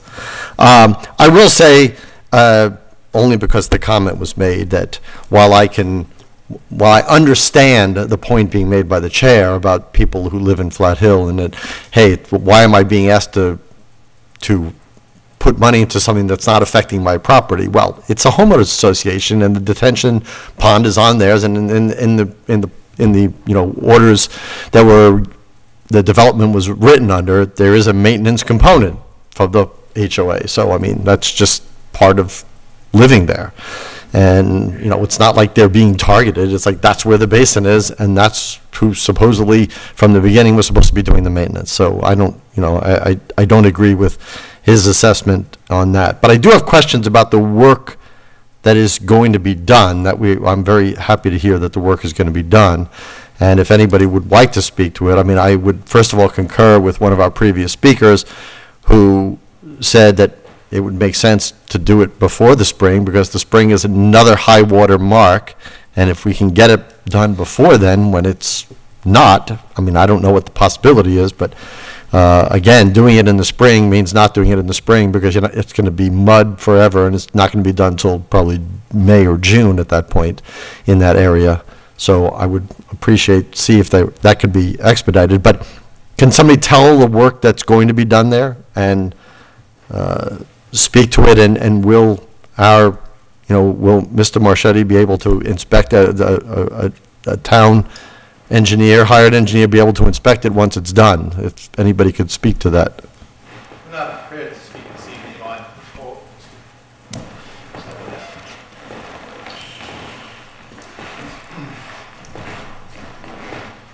Ed Pratt, 10 Alder Way. We're not prepared to speak on specifics of the proposals. We have bids we're still accepting. Okay. Once we have the bids done, we'll be reviewing the bids. We may have to bring someone in to advise us technically on the best bid to do what we need to do. We intend to clean out the basins. Okay. Are you able to say tonight whether a town hired engineer will be able to inspect it after the work has been done? So, under the advice of attorney, we're not going to be having anything to do with town inspecting or anything doing with our property. Okay, so how would we know it's done to specification? We'll share with you a copy of the completed work order if you'd like. That'd be fine with us. Okay, I didn't realize that was going to be such a contentious item. It's not a contentious item at all. Certainly you've made it contentious. No, but I that's okay. haven't, and let me just say this to you, okay? We came and said, look, we need to do this because it's the right thing to do. Our trustees met, we made that determination, we're going to do this. We're soliciting bids. We've also been advised by legal counsel that any changes or anything that the town gets involved in our property is subject to changing conditions of just about anything on the property. So at this point, when you say, let someone come inspect it, that's not going to happen. Okay. I think, if I can, I know you and I have talked quite a bit, so I just want to add a little more to that. So I think that what you're also saying in that is that as a property owner, as a trustee representing the interest of all the owners of the condo association, that you have a concern of the town stepping in here and getting too engaged, at which point the town or the planning board could reopen or potentially reimpose new requirements that currently don't exist. And so, while you're working to be cooperative, that your general stance is that this is private property, it's a private matter, and that it will be handled privately. Yep. Is that pretty much sums it up. A softer summary? Yeah, a little bit, sure. But if the maintenance of the detention pond is an order of conditions from the planning board, then how does the town determine whether they're in compliance with the order of conditions? I mean, it literally, I don't usually use this term, but it literally is nonsensical. Like what was just said was nonsensical. We'll do the work and we'll fix it, and you'll have to take our word that we fix it. We can't even send something to inspect that, yeah, this has been done, this is fine. We're not asking that we're going to dig up anything, we just want to inspect what was there. That's all. So I don't think that's unreasonable as a town, and I'm sorry that the trustees are walking out again. From a single question, by the way. I asked a single question, and it should be noted for the record that I asked one question, and that is the response that we got. I would like to know one other thing, two other things. First of all, when this work is done, or if this work is done, what are the metrics that we are going to use? I guess, Mr. Marchetti, that would be a question for you. How can we set up metrics to know whether whatever is done has had any market effect other than the homeowners telling us? Like, is there any valid data that we could gather that says, oh, this made it better, other than anecdotal? Typically with maintenance, especially if they are going to clean out the basin, you do an as-built after, kind of like a before and after, so you can compare. So you have numbers to look at, volumes to look at. You'd inspect the work and see what the outlet structure looks like now versus after. And again, I don't know what they're proposing. So it's kind of seeing the bids as they come in, if he lets you review the bids to see what the full scope of work is going to entail. I think we know the likelihood of that, yes. He did just say that, but if you were able to review the bids, then you'd see what they're proposing to do. Right now, we really don't know. But I mean, post fact, okay, so you'd be able to look at the engineering beforehand, but let's just say it's done, okay? Now it's completed and it's next spring. How would we know whether what was done has made any marked difference in the water flow? Have we done water flows there, like what's passing by? Is there any way to gauge what's passing by already compared to what would be after the work is done? No, it's all based on observation. Okay. So, observation, and if, like, by doing an inspection beforehand and you have an as-built done, you can see the physical condition of the items before versus after, and then comparing volumes before and after. So if the capacity of the basin is 50% larger, you have a metric to compare it to, that there's more volume in the basin, it's holding back more water, and it's releasing it slower. Okay. Mr. Franco, do you have any questions this evening? Not specifically for Mr. Marchetti, but before we wrap up the topic, I have a few comments. I have one more. Is it reasonable to expect, is it kind of standard practice for a company that's going to come in and clean out a basin like this to do, after the clean out, to do some sort of assessment, some sort of the measuring you're talking about? Typically, they provide a report, and the level of report is depending, it's all specific to who does it. But they'll usually have a full type of summary put together that says they exported so many yards of material, did this, there's a whole checklist of what they've done. But not that they restored it to the as-built specs. It's, again, we kind of have to see their bids and what their scope of work entails.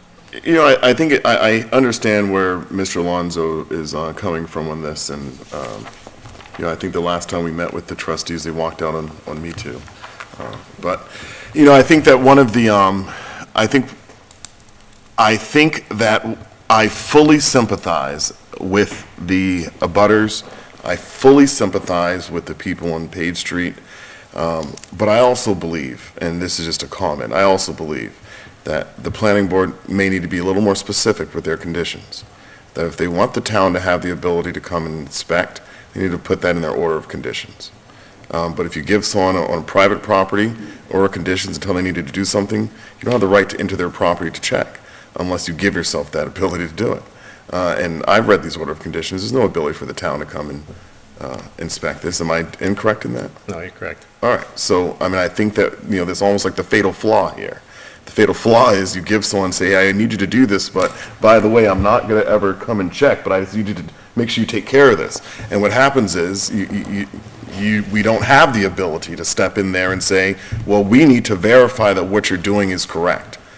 So from your read of all these conditions, do we have anything in there that makes it crystal clear that the town of Lunenburg can go into this specific private property and verify conditions of work that they do without their consent? No, it doesn't seem like there is. Okay. And I think, again, this was 2006, early 2000s. Things are different now. All the conditions now are written much more stringent. They are, yep. You have a lot more control now. But we're in the position here where this is just an older approval that... Mr. Chair, I think, while I understand your point on the technicality, that yes, and we're not asking. I did not ask. If we had the right to go on, then I wouldn't have asked the trustees whether we can go on. That wouldn't have been a question, because we would have had the authority to go on. But for someone who said we're doing this because it's the right thing to do, to then not allow us to just see the work they've done, or potentially not even see the plans, doesn't seem like it's because it's the right thing to do. So while I don't like to question people's motives, I do question whether it's the right thing to do, is really the motivation. I mean, for all they could do minimal things that an engineer could look at and say, this will have no effect at all on this. And then what would be the point? All we're trying to do, if the thing is the right thing, if that's the intent, and the residents who are affected by the water have been at every one of these meetings, just to have the town say, it could be Mr. Marchetti, it could be anybody, just a mutually agreed upon person to say, this, except the person who designed and built it, another party that everybody agrees on, to say, here's what was designed, can we see what was built? Yes, this conforms or doesn't conform. That's pretty straightforward. And while we can't, it may not be in the order of conditions to be able to authorize without their consent, I'm asking their consent. And I don't see why it would be denied. Ask yourself, why would they deny the consent? To just look at the work that was done. That's the question everybody should ask. Why would it be denied? Mr. Alonso, I think I don't think you and I actually are disagreeing here. So I think that I actually do agree with most of what you said. I think what I see though is it's challenging. It's challenging when we authorize and give approvals as a town, and I wasn't obviously part of it, I wasn't, involved in it, and neither were you. But I think it's challenging as a town when we give people conditions and then do not explicitly reserve certain rights for ourselves to verify them. I don't disagree with you. And as Mr. Marchetti said, the planning board rulings since then are much more stringent. So, I mean, that has been addressed. We cannot go back in time and change the order of conditions. They are what they are. We're trying to resolve a neighborhood problem the best that we can under the conditions we can. And to do that, we need cooperation from all parties. That's all I'm asking, is cooperation from all parties. So I think there was something there, though, between the lines, which is there's a fear. So, I mean, what I heard in that is there's a fear that the town will reopen their order of conditions. So let's talk about that. How do we reopen their order of conditions? Yeah. I don't know. Because there's clearly a fear there. We will call you, Mr. Melvin, but generally during the board meeting, it's very discretionary and usually limited to public comments. But since this is a public discussion, we will certainly call in residents. Yeah, I'm not aware, to be honest with you, of a way that they'd be able to reopen that particular.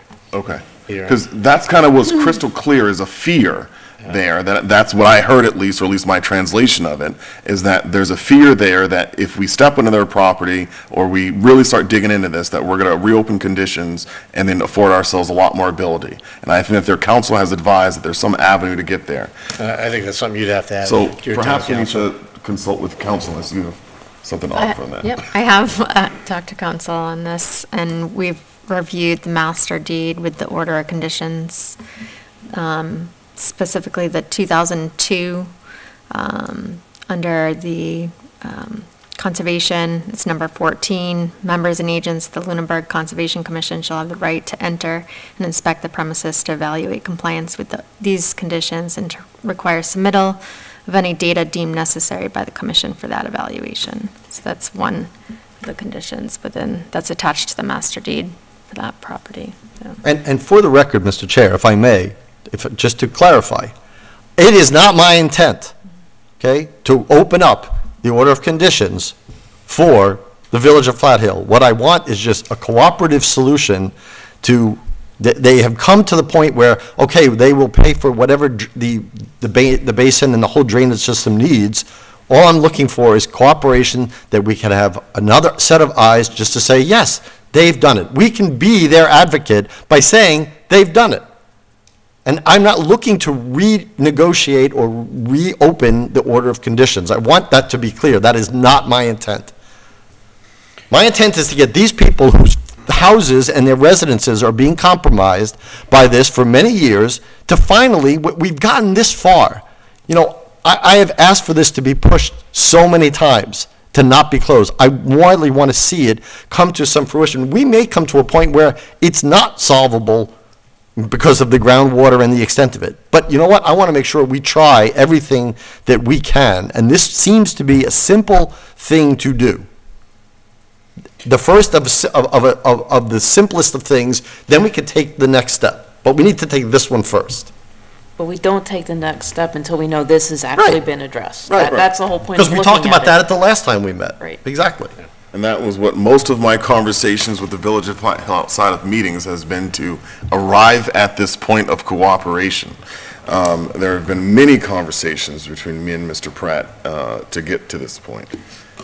But I think they're crystal clear on where they stand, which is they will cooperate with the request, but we saw their limit.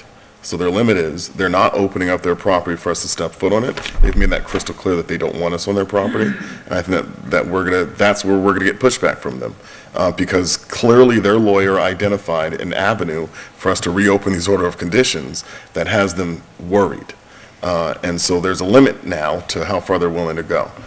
Mr. Franco? Yeah, Mr. Chair, and maybe to the town manager through you as well. Is there a way, if that is their concern and that is the stumbling block, is there a way to give them agreement or written assurance that we would not reopen their order of conditions and only look for compliance with the conditions as they existed at the time, and also I agree with Mr. Alonso. This makes no sense if we have no inspection mechanism to ensure that this is going to do this. And I guess I will make some of the additional comments I was going to make. So I just wonder if that's a possibility. In other words, I don't know the answer to that all right, question. maybe we can find out from town council if there's a way to say, look, we just want to come in and make sure that what you're doing is actually like what Mr. Alonso said, that it's, you know, how do we know? We need some kind of measurable metrics for this to make any kind of sense. So this kind of logically flows with some of the other comments. And that's beyond the report that they've already agreed to provide? Yes. Okay.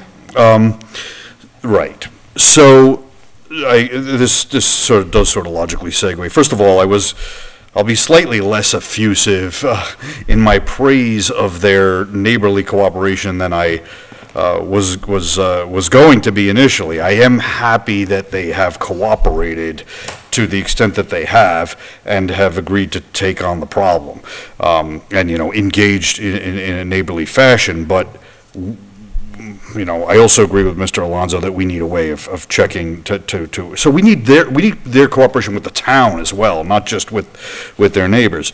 We know that a very high likelihood that clearing out the basin isn't going to solve the problem, but I recall as we've gone through this process that we're going to try to hit this problem in increments. The first major step in those increments is cleaning out the basin, see what impact that has, and see how that informs the next step. Is that reasonable? Yes. So, I mean, in order to know how it impacts the next step, we get to Mr. Alonso's thing. We have to know what cleaning out the basin did.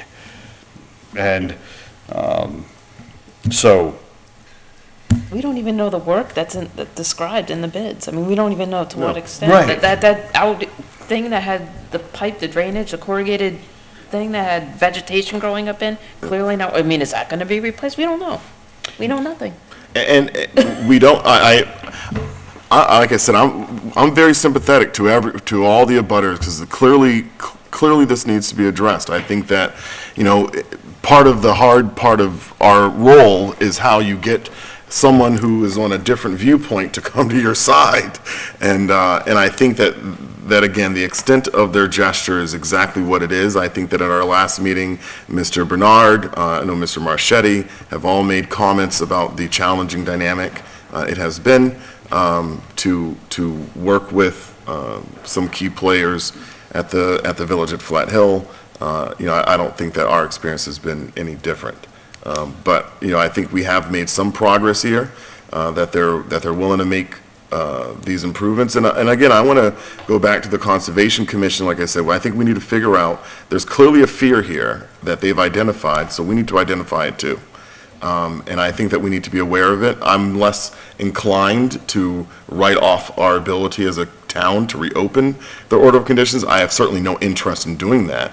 But I think that if it's identified after they do this work, that it clearly hasn't been done to the expectation that anyone would have, you know, then if we write off our ability to reopen the case, we basically give them a blank check to do whatever they want to do without any verification ever.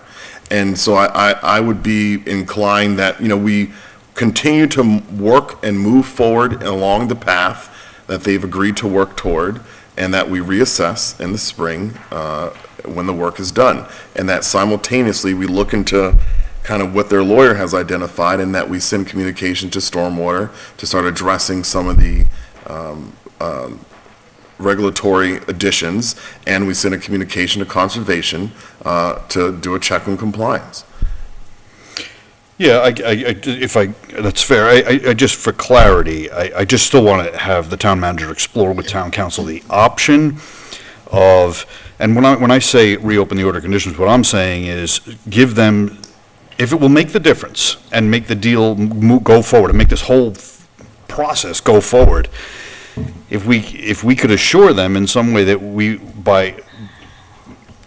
when I say reopen the order of conditions, I mean now not impose on them conditions more onerous than already exist at this point in time. So freeze the expectations in time but not go in and now use it as a, now we've opened the whole can and just, revisit everything and start imposing more onerous conditions. Yep. That's what I'm getting at. I mean, if that's the stumbling block and we can live with that, and they can live with that, then. Yeah. The barrier, as I understand it, is that they will do what is required, but they are not interested in the town doing anything on their property. I think that that's where they are rigid, that they're not open to us checking, they're not open to us stepping foot on their property, that they're just not open to it, period. And they're not, regardless, they're not negotiable on that. Then this is a fruitless exercise. If we don't see, there's two imperative checkpoints for the town, that we see what the work is that's to be done before it's done, that we see the specifications so we can have somebody review it, just to say, like, don't even bother, or, yeah, that would work, and then at the end of it, say, yeah, that was done. Yep. Without those 2 points, I don't understand what this exercise is. As far as what they're. As far as having them do work where we can't determine whether what they did was going to be effective or whether what was planned was effectively constructed. Yep. Those 2 points, I don't want to put Mr. Marchetti on the spot, but he's an engineer. Like, those are the 2 points that you would expect people to have another set of eyes on. Yep. There's not a project in the world that you would think no one would want to see, hey, what are you going to build or what are you going to do? And did you do it? Like, those are 2 important things. No, Tom, I logically agree with you fully. I think that the challenge that's in front of us is that we're not going to come to that agreement with them. We're not going to get there. And so we now have to figure out, knowing that the logical best case scenario of how to move forward isn't going to happen. So how do we get a result here that keeps us moving in a forward direction, given the limitations that exist before us? We can fight against that, this is a limitation, but again, we're a government and we're talking about private property. And so, it goes back to my original comment of we gotta be on the front end of these things a little more clear about things that we retain for ourselves to do. Because it allows people to take positions as the village at Flat Hill is taking, which to me seems to be within their right to take. But it allows people to take positions that are very clearly and blatantly not helpful to their abutters, to all the other people affected. And that in large way undermines the conditions that were provided in the first place. So, I mean, I don't want to get too long off topic here tonight. I think that we have a path forward, but I do want to turn it to the residents for any questions, and I'll start with you, Mr. Melvin. I know you've raised your hand like 10 times. So, Mr. Melvin, if you want to come forward with any questions that you have. My apologies for my impatience. I'm a middle child, so. Welcome aboard. I'm the youngest, so I have a whole bunch. We're not fans then. Couple of points. Nobody here thinks that cleaning out these swales or cleaning out these retention ponds is going to fix the problem, but it was addressed earlier and you said we're not going to do anything until we get this piece done. We already know this piece isn't going to fix the problem, so why is it that we can't work on other solutions? Because it seems like the town has put itself in a position to where your hands are tied. You already made the approvals. The houses are already built. The system is already in place. They are well within their legal rights to say, hey, we don't want you guys here, because you wouldn't want somebody coming in to look at your house just because you thought your drapes were the wrong color. So what are we doing that we have within our ability as a town? We own Flat Hill. We own Page Street. We own property outside of both of those areas. Why is it that we can't explore adding additional drainage or volume, or talking to the resident down at the bottom of Beaver Brook that turned it into Beaver Pond? Can we reduce the amount of volume that's being held there so that we can enhance the amount of flow that's coming out of the top? We're essentially squeezing a sponge here, but we've got a clog in the bottom of a tub and it's just not draining quickly enough. We've got a ledge cap that acts like the porcelain bottom of your tub with very little sediment on top to hold that water. And at the end of the day, we're still the ones that have to deal with all of this water that's coming down our hills. It's a town that created the problem, not because you intended to create the problem, but we now own it. And it seems like we should be looking at this from more than one position and saying, you know, why do we have to wait for these cleanouts to be done? That's something that now we have to, for lack of a better word, we have to just hope that they do the right thing because we don't have any control over it. We do have control over what we can do within our property. Money. The answer is money. I mean, there's a lot more to it, but I think part of it is how you get things to pass, right? That's politics. And if I come to you and say, I want to spend X amount of dollars, and I think the rough estimate is it will be millions. But if we want to come to the town and say, we need to spend millions of dollars to address this issue, you're going to get a resident who's going to stand up to say, well, what have you done to mitigate it? And that's how you get things to fail.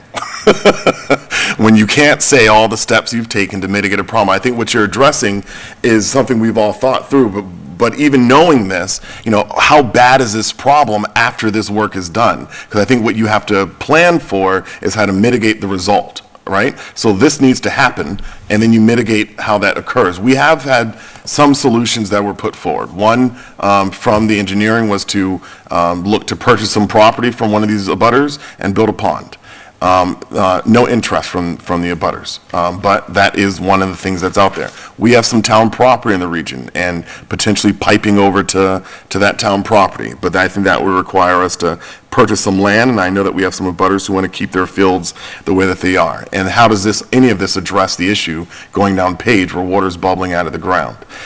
So I think it is a complex issue. And then what happens when the residents who, again, live on Lancaster Ave and other roads in town come and say, well, what about me? Where's my $1 million project in my neighborhood?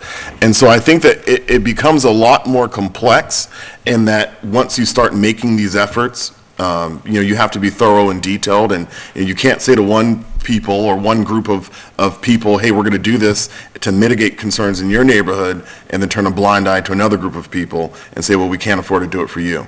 So I think that we do need to take a holistic view of this. I want to acknowledge that this has been an ongoing issue for many years. I think that we are making progress, albeit incredibly slow, because we have to work with we don't have the rights to just step in and do what needs to be done at the source. But I don't disagree with you that we need to be thinking more about, you know, well, what happens if this doesn't work? Why don't we start that work now? So I want to do a quick plug on next week. We do have an Article 4, that will provide the Select Board with some ARPA funds that will allow us to continue to do things, such as supporting issues like this. This is something we've already identified as needing to commit funds to. And that would allow the process to happen quicker than going through and making the funds available in July against, you know, all the competing interests related to public safety. So, you know, again, I'm making that little plug there, but, you know, it's just money. There's no cost-effective way to get this done. Are we not cleaning out the ditches alongside of Flat Hill? And that's something that I think we heard in Mr. Bernard behind you. I know I've seen him nod and acknowledge that this is something that's in the works. I know the town manager has mentioned that to me as well, that is something that's in the works, is to make sure that those get cleaned out. Mr. Chair? Yes. And work has been done. Yeah. Oh, what? And work has been done. Work has been done in that area. Yep. I just want to address a few things Mr. Melvin said. So, first of all, we were focusing on this because from when I don't know about prior boards, but when this board, you know, got this problem, when it resurfaced again, this problem, and everybody who came to us said that the source of the problem was the village of Flat Hill. So that was why the energy was put there, and that's why we've worked with them. So that is clear why we've done that, number one. Number two is, I do not agree, I mean, people have differing opinions, I do not agree that the town caused the problem. I think nature caused the problem more than anything. Again, I think the rising groundwater and everything, and it was not something that was foreseeable that was going to happen, and it's happened. But now we have water in the roadway. So to your third point about using other alternatives, as the chair has said, we are looking at other alternatives, but all of those other alternatives are very expensive depending on what route we take and how we go. And so that is an obstacle, and we wanted to do this because nobody thought this would resolve 100% the problem, but we thought it may have an impact, and maybe even a significant impact on the problem if this was working correctly. If there are cracked culverts and things aren't even collecting in the detention pond and going and seeping, or groundwater is seeping in other places, you know, This was the starting point. That's why it was chosen. Because the concern is, once you do have those retention ponds cleaned out, you might just be creating a bigger problem for us on Page Street. If you don't clean those sections between the village of Flat Hill and Page Street, once you open up those dams, so to speak, and you allow that water to run, it's not going underground. It's not going to a wastewater transportation system. We're already saturated. So if you don't address the other problems first, you're going to compound the issue, not make it better. Well, I want to just clarify, I don't want to say correct, I want to clarify that I think the intent with the basin is to increase the volume. I think the current idea is that so much sediment has built up over time that there's no longer getting the volume to hold water that it used to get. And so now it's discharging water at pretty much the same rate it's coming in and it's going right back out. And so I think the intent is to allow, with the clean out, it's going to increase the volume that can be held before it gets discharged onto Flat Hill. So that's what it was designed to do, was to hold water, let it naturally evaporate, and then once it gets to a certain point, then it discharges. Right now, that water's a pretty constant flow. Decrease the rate. And so it's to decrease the rate. Topographical location, you're already at the top of the hill. So if you think about having a glass of water, you're basically putting a teacup on top of that glass of water. Yeah. That's not where our problem is. We're at the bottom of the cup. Yeah. So whether you put a retention pond or give it more volume at the top makes no difference, because, like Mr. Marchetti said, we're talking about the volume that flows through our topsoil. That's not going to change whether you put another retention pond at the top or not. But that would lead to the point that I made, is that I don't think the town didn't make this problem. If you're saying that the town has to resolve issues that are happening hydrologically in the environment, I don't know that that's necessarily the town responsibility. Like, we can't fight nature necessarily. If there's just more water in the ground and everybody's water table is going up, and in some places it's now coming to the surface, I mean, unless there was a point that you could say, like, listen, the town did this and this happened, there's no causation there. I should clarify. When I say the town is the one that approves these plans for the village to go in. 30 years ago, whatever it is that they went in. You're right. Nobody at the time thought, hey, we should do a geological survey, or we should do a topographical survey. Let's see how much groundwater is in here. If we remove this much vegetation, how much additional volume are we going to create? But in effect, the cause of the approval, or the root problems, occur after those approvals are out there. You work with the information that you have at the time. So I'm not trying to fault the town for saying, yeah, okay, we created this problem. I don't think there was anybody sitting on the board back then that said, oh, you know what? Go ahead, I'm going to put 10 grand in my pocket, and those guys can worry about the tub draining. That's not what we're saying. What we're saying is that because the town is the final say, the final approval, it sounds like back then they tied their hands and they said, we want you to do the right thing, and we trust you're going to do the right thing. And back then, maybe the handshake was all that it took, but you see today, in this litigious society that we have, they're protecting themselves legally. So we have to work within the confines of the problems that we have. Our solutions only exist within whatever you have as town control. We can't ask the village of Flat Hill to come in and inspect their work. We have to take them at face value. That's just part of the problem. Our solution should be saying, okay, what exists outside of that problem that we have some control over? You have control over how much water is going to flow down those roads. We have control over the size of the pipes that carry that water. We have control over potentially piping water to other areas. It sounds like there may have been some investigation to what those costs are, but I've never heard them. So if it's something that's happening, we're not informed. So part of that is our naivety, and part of that is maybe that communication that needs to happen back and forth. What I'm saying is that there are better solutions than just saying, okay, let's wait for this one symptom to be addressed, and then, oh wow, we really did create a big problem. Now we have to find this exorbitant amount of money to fix something that we've now allowed to occur.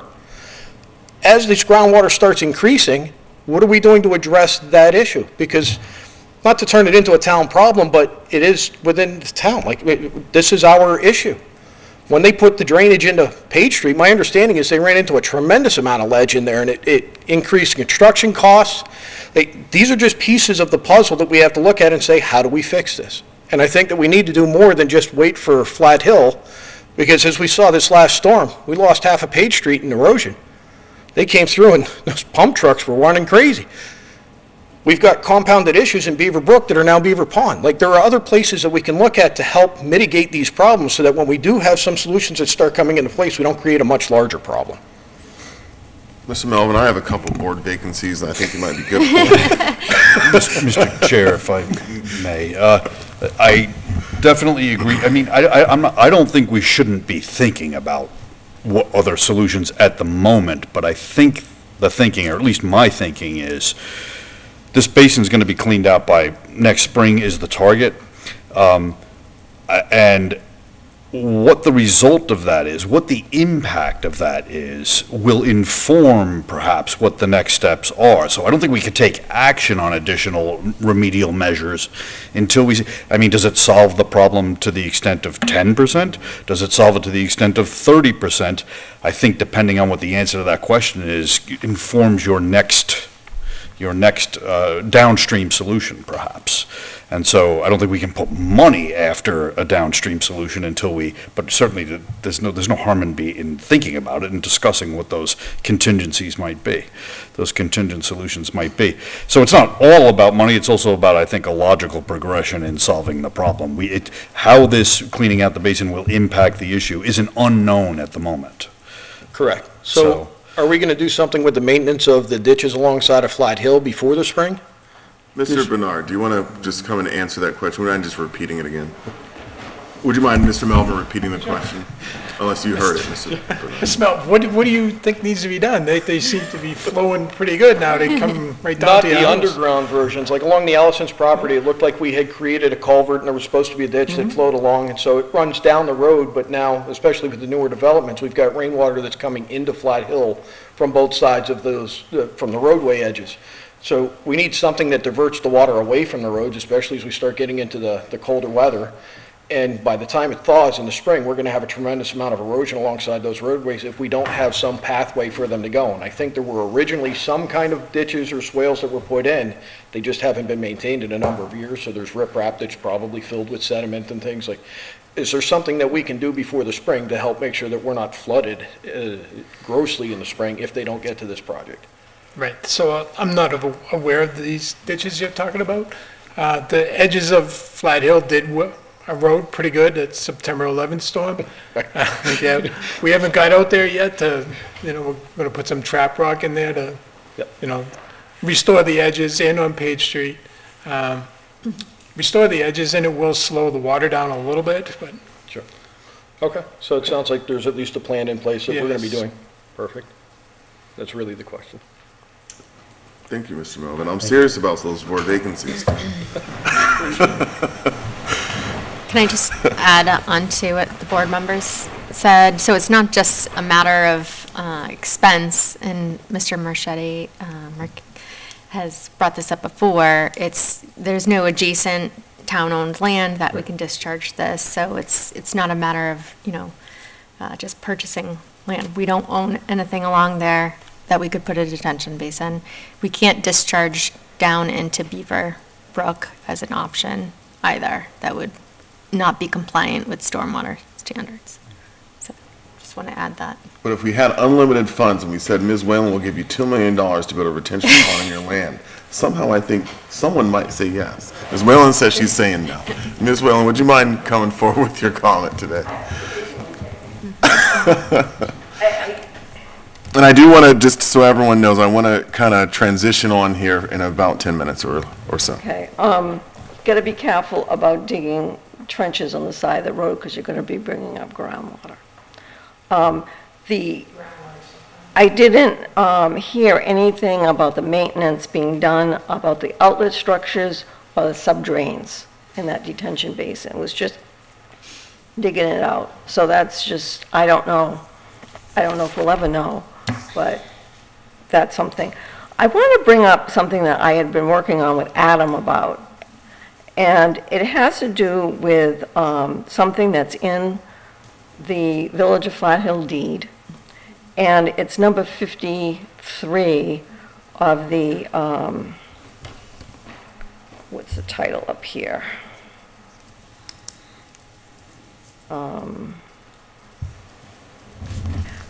It's the order of conditions for the Village of Flat Hill. But the section that I'm concerned with, once the order of conditions are done with their life, so to speak, there is something that's called the certificate of compliance, and that closes out the order of conditions unless the condition shall survive the issuance of the certificate of compliance. And there is a paragraph in the deed that does state this. It says the owners... Do you have a page number, Ms. Weller? Page number. I got it on my phone because I had emailed it to... In which year? Because there were... I know. 2000. I can give you that information. I have it at home. But the owners and their designees shall maintain all elements of the drainage systems within any areas subject to the commission's jurisdiction. And then it lists a whole bunch of regulation numbers. As amended, unless put into an easement to the town in order to avoid blockages and siltation which might cause failure of the system. And the vegetative cover should also be maintained on site to ensure proper working of the drainage system. This condition shall survive the issuance of the certificate of compliance. Now, I don't know if town council has weighed in on this. He has reviewed all the documents. But on this one, I don't know if this one in particular, because on that one. there's so much. It's easy to miss something. Every time I look through those documents, I find something new. But that, I'm not a lawyer, so I don't know exactly what that means, but it's worth looking into. I don't know. It's something that it's supposed to go on forever because it's not part of the, it's supposed to survive the issuance of the certificate of compliance. So that looks like it is the conservation order of conditions from September of 23 or 2003. There were very, I think I found 4 different locations for it. So it's not just in one place, it's in several places. Something to think about. I don't know how that affects anything. The other thing that we don't know is if there are foundation drains draining into the catch basins from the houses. That was supposed to be something that was supposed to be determined in the proposal that was sent to them. I recall from our site walk that some of the basements have sump pumps that are going into the stormwater system. Well, these were foundation drains put in around the houses when they were built. Like the French drains? Yeah. Okay. But some plans show that they actually go into the catch basins, but the final plans don't show anything. So, because that would be groundwater, and that would be groundwater that would be going into the basin that probably wasn't accounted for in the original calculations, because it was just stormwater.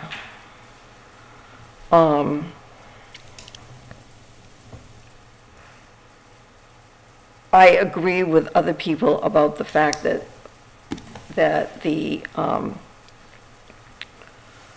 we design these developments and they all comply with the calculations.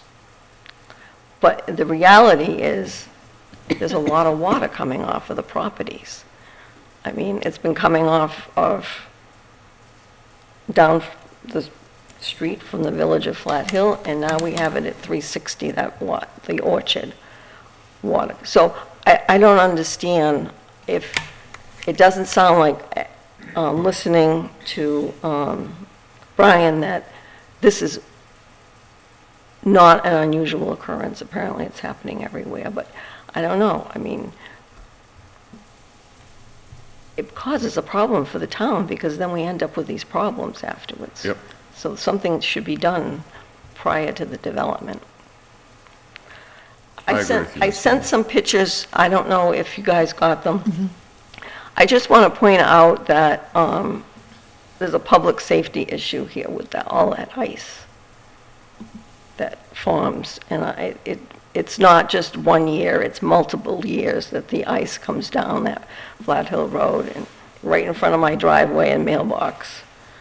And it's just not a little bit of ice, it's a lot of ice.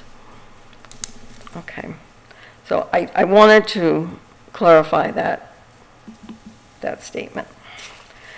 I'm hopeful, but we'll see. Thank you. Thank you, Ms. Miller. Karen, I was going to call you anyway. So I was calling you anyway. I didn't realize you were even standing up. I was like, Karen, I haven't heard from you. What's going on? Karen Menard, 672 Page Street. I know this has gone on for long enough, and you guys are ready to move on to your next agenda item. So I guess in closing, I sort of want to have an understanding of where this is going next, what the next steps are. I'm sort of feeling like we take 1 step forward and 2 steps back. I was hoping for some level of communication with the Village of Flat Hill today, and we didn't get that, which I don't really understand why. There just didn't seem to be any willingness to have a conversation, maybe let us hear their side, them hear our side, that sort of thing. So where do we go from here, though? Because I'm, as I was sitting next to Dave, there was he made a comment a few minutes ago that, there could be an easement through one of the residents along Flat Hill that would go directly back to our property. There's talks of what the Village of Flat Hill is or is not going to do. I don't know what their plan is. Things that the DPW are going to do. I just don't have a clear understanding of where we're going next. All I know is that this conversation started in this last round, which has been over a year, I think, Susan. So it's been too long since we all sat in this room for the first time together. But we were here in April, and I believe that the Village of Flat Hill was either present or had been invited to that meeting, and we're 6+ months later without a clear understanding of what they're doing, their plan, and now we're being asked to wait until the spring. And yes, I understand that a whole lot of residents in town have had issues with groundwater and flooding and whatnot. We were one of those residents. I could charge admission if we want to pay for it that way to the Menard basement swimming pool to pay for this because we had that much water. I am looking at the spring in fear of what we're in for, with more water coming in. So I would like, at a minimum, to be saying to you guys, we need a better timeline here of somebody from the board, or whether town council or whoever, to work with the Village of Flat Hill to come up with a timeline, because the spring, that's extremely broad. That's 3 months. I don't know. I need better clarification on where we're going from here. Yeah, I think that Mr. Alonso's frustration tonight best captures the correct approach. Which is, in these kind of situations, what we want to see is we want to try to work with people on the logical path forward that gets us to a point of agreement. I think that what Mr. Alonso said tonight, again, in his frustration, is completely reasonable in the sense of if you're offering to be a partner and you're saying you want to do things that are because it's the right thing to do, then be a partner. And work with us to help resolve this. And I think that what we've seen is, we wanted to have this meeting with the village, as you're aware, in August. We had invited them to a meeting. As you recall how that went, we had a very specific question, and I think they wanted to take the opportunity to offer other commentary that was a little unrelated to the conversation at hand. We moved to reschedule the meeting, and due to, we were open at their first available opportunity. And I think the first offering we made was the second meeting in our first meeting in September. And today was the first time they've made themselves available to be here.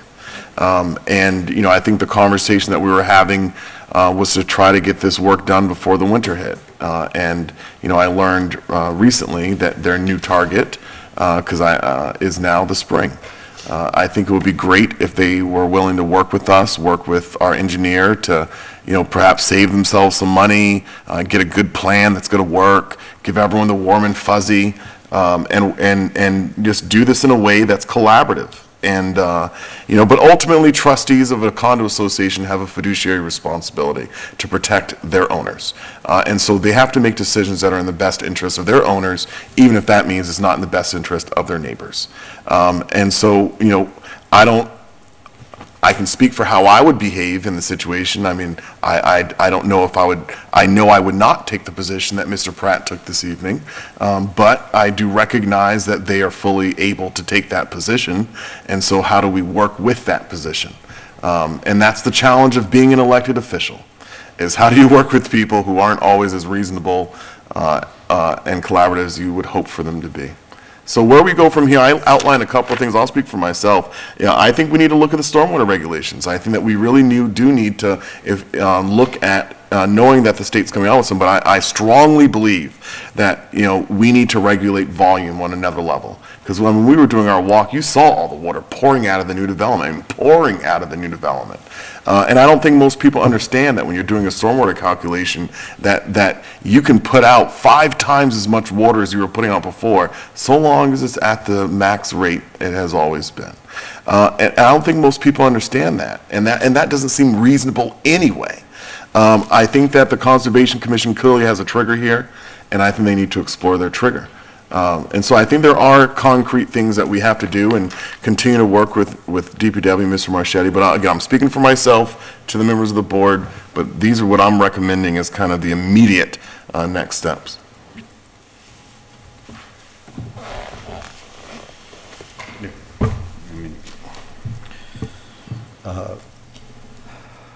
I mean, I'd like to see if there's any avenue that we have, any way to get to inspect the work after it's done. To make sure it was done, they're not just going in there and, you know, weed whacking along the edge. I mean, but then as far as, I mean, stormwater regulations, okay, that helps going forward, but right now, what does that doesn't help the current situation. Like, where do we go from here? Moving water somewhere, where? I mean, it sounds like we need some kind of survey, some engineering work to figure out where is the groundwater table even low enough to consider. I mean, it's just a total black box to me right now. It's exactly the word that just popped in my head just before you said it. Well, I agree with the chair about the stormwater. I mean, that certainly takes care of things going forward. And, you know, as an aside for the new development, I don't know what kind of septic systems they're putting in, but if water's pouring out, I don't know how they're putting septic systems if there's no sewer there. So, you know, that's kind of puzzling to me how they're going to have that work, especially since Mr. Marchetti is saying that they're having lots of septic failures because of rising water. As far as the next plans, I hear what the previous speaker asked, and I totally feel for that. And I was hoping, you know, at the beginning of the meeting tonight, what I heard, as it was to Mr. Franco, was very positive news that turned not so positive near the middle of the meeting. I am trying, I am going to say this, I am trying my best to be as open and cooperative as possible. I will say, and I don't know when that time is, but there comes a time when I'm not going to be so cooperative. And, you know, if people, I don't want the issue to be forced. I really want this to be a communal decision to get to at least step one. And then in the interim, we should be looking at other places and locations. But as the town manager said, and as our engineer said, it's not easy because we don't have any neighboring properties to just dump this on.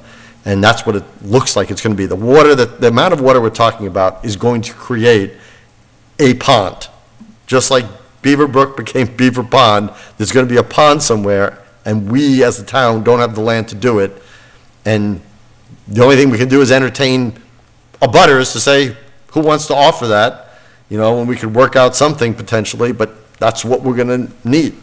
Otherwise, it's just going to be piping water, you know, a mile away somehow, and that's where we pipe it there to. So, I mean, it's a very difficult issue. Yep. And I was hoping to make steps today, and it got to be equally frustrating as every one of these meetings has been. Yeah, and I will clarify, I was notified this, I think early this afternoon, that the Village of Flat Hill was not looking to entertain questions from residents this evening. So I learned that today. Yeah. So let me just say this. We waited, remember, as you just said, we had a meeting scheduled that they postponed, and we said we can meet at your earliest convenience, and this is the earliest they could do, and then the day of, they don't want to even entertain it. So why did we wait for them? Yeah. Well, no. What? Yeah, well, I mean, again, I was notified, I think, early this afternoon that they would take questions, that they didn't have a presentation they were looking to give, and that they would take questions from the board, but they weren't here to have an open dialogue with residents. Yes. And then again, we're going to wrap up after. Anyone over here have any final comments before I go to Mr. Melvin, future board member, Mr. Melvin? Chris St. Germain, 268 Flat Hill. I'd just like to echo what Mr. Menard said. I think we need to move on from the retention pond. You said yourself a few minutes ago the water's running right down 30 feet down the road from those new houses. We need to have a new plan. That's not going to, this retention pond's not going to happen. They're not cooperating. We need to come up with another solution. There's got to be another way without dealing with the retention pond to get something going. Thank you. Thank you. And would you mind just giving me your name one more time? I don't think I asked for it at the beginning. Chris St. Germain. Thank you, Chris. Yep. Mr. Menard, Mr. Melvin. All right. So Chris Menard, 672 Page Street. Just a reminder, Beaver Brook became Beaver Pond because someone removed trees illegally and then dammed it up, right? Okay, so that's how that happened. And I think that does contribute to the issue. I think it's time to lawyer up, right? I've watched 8 seasons of Suits. It's time to get Harvey Specter on this thing and find a way, okay? But I am an engineer, and there is an interface that's here, and it is that outlet from that pond. And I think that is your way into how you control this, because they cannot put more out of that outlet onto town property than what was allowed. So I do think you gotta fix it there, and it has to be solved before the spring. The spring is way too late, and we can't wait. What are we in November? 7 months for the next meeting for them to come back and not answer questions. And then the final thing is, I had a retention area on my own property. I had a kind neighbor who did ask neighborly to help me not clean it, because I thought it needed to be cleaned, not repair it, because I was hoping maybe it needed to be repaired. It needed to be replaced. And that was only after 15 years of silt and grime and dirt and everything else getting into that. So their retention ponds do not need to be cleaned. They need to be replaced. They're beyond the maintenance issues at this point. They've been neglected. So I could probably go on forever. I know everyone doesn't want to. And I do think we need to come up with long-term solutions for this across town. It's 2.3 miles from my front door to the end of I guess it's 1.6 miles from my front door to the end of Flat Hill.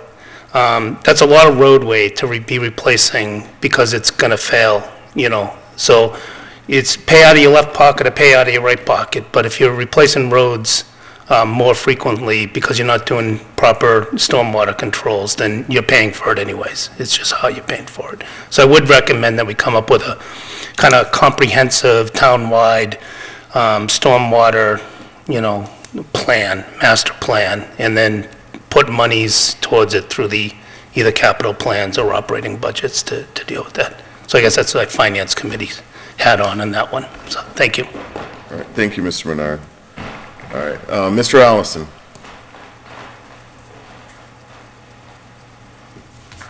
Good evening. To back up a little bit, the origination of the Village of Flat Hill was a planning board special permit subdivision and residential development, which was a permit granted and approved and eventually signed off on by planning board. So there's some ownership by the town on the simple fact that this was developed for 45 homes in the middle of a wooded field with nothing. So there's that. And that probably gonna you in the ass. Thank you. Thank you, Mr. Allison. As we learned from the state Supreme Court, you can say anything in public comments. Mr. Melvin, you're all set? Nobody's getting up. 10 minutes was like 30 minutes. Oh, I know. Oh, I know. All right. Well, I think it's always healthy to hear from our neighbors and friends. Get all the topics on the table, and try to make sure that we're hearing it all to figure out the way forward. I think that Ms. Whalen and Mr. Allison would agree that we're making progress, albeit not at the pace that we want to, but we are making progress. And so, let's continue to make that progress. And I just want to also just do a quick acknowledgement to Mr. Marchetti and to Mr. Bernard for being here so late into the evening, for being so thorough. I know that, Mr. Marchetti, while you're standing in front of us, we're really talking to each other a lot, but I do appreciate the conversations, and it's always good to have residents participate in the meetings. I think that the Select Board does a good job of trying to incorporate the views and feedback of the public at large. So thank you all for your attendance this evening, and we will be taking about a minute and then moving down the agenda to the next point.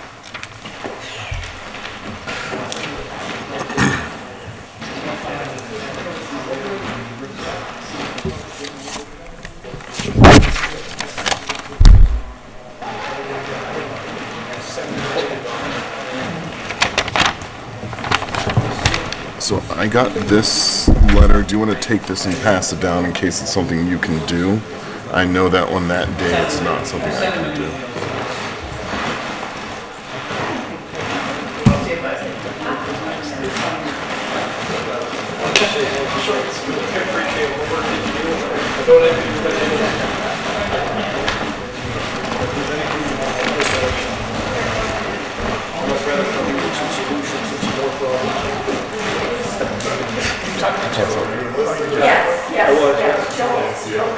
No, I mean, the specialist within 3 years of the truck driver. Take a look at that. I just took a picture of it. You go anywhere and see anything in 3 years in the Army, a year with the Guard, a year with the Reserve. Wednesday, 10 a.m. Yeah, that kind of signs me out.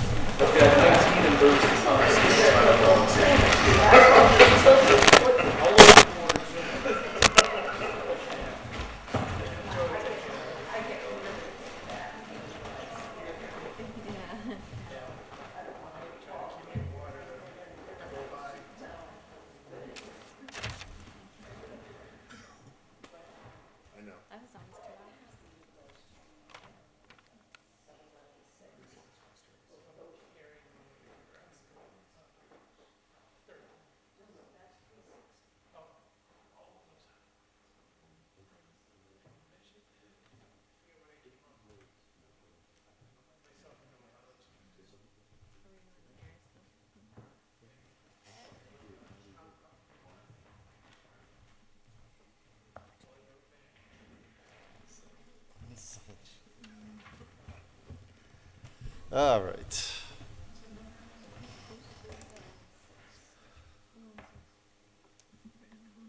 Is this the owner unknown? So owner unknown is basically parcels that there's no clear title to. That's why they're listed as owners. So we have explored going after some of those, but there's a whole cost involved doing a whole title search. But it's down. Yeah.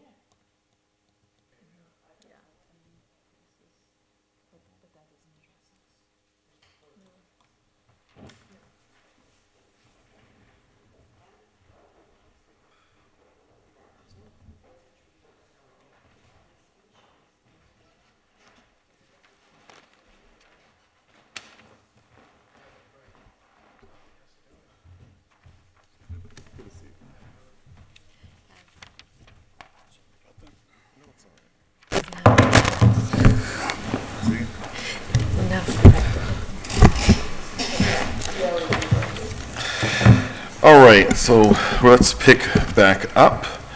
So we're going to go now to the ratification of the town manager's appointment of assistant to the sewer business manager, Camille Farrar, and then I'll also ask her to take the ratification, to present the ratification of videographer Connor Garrity.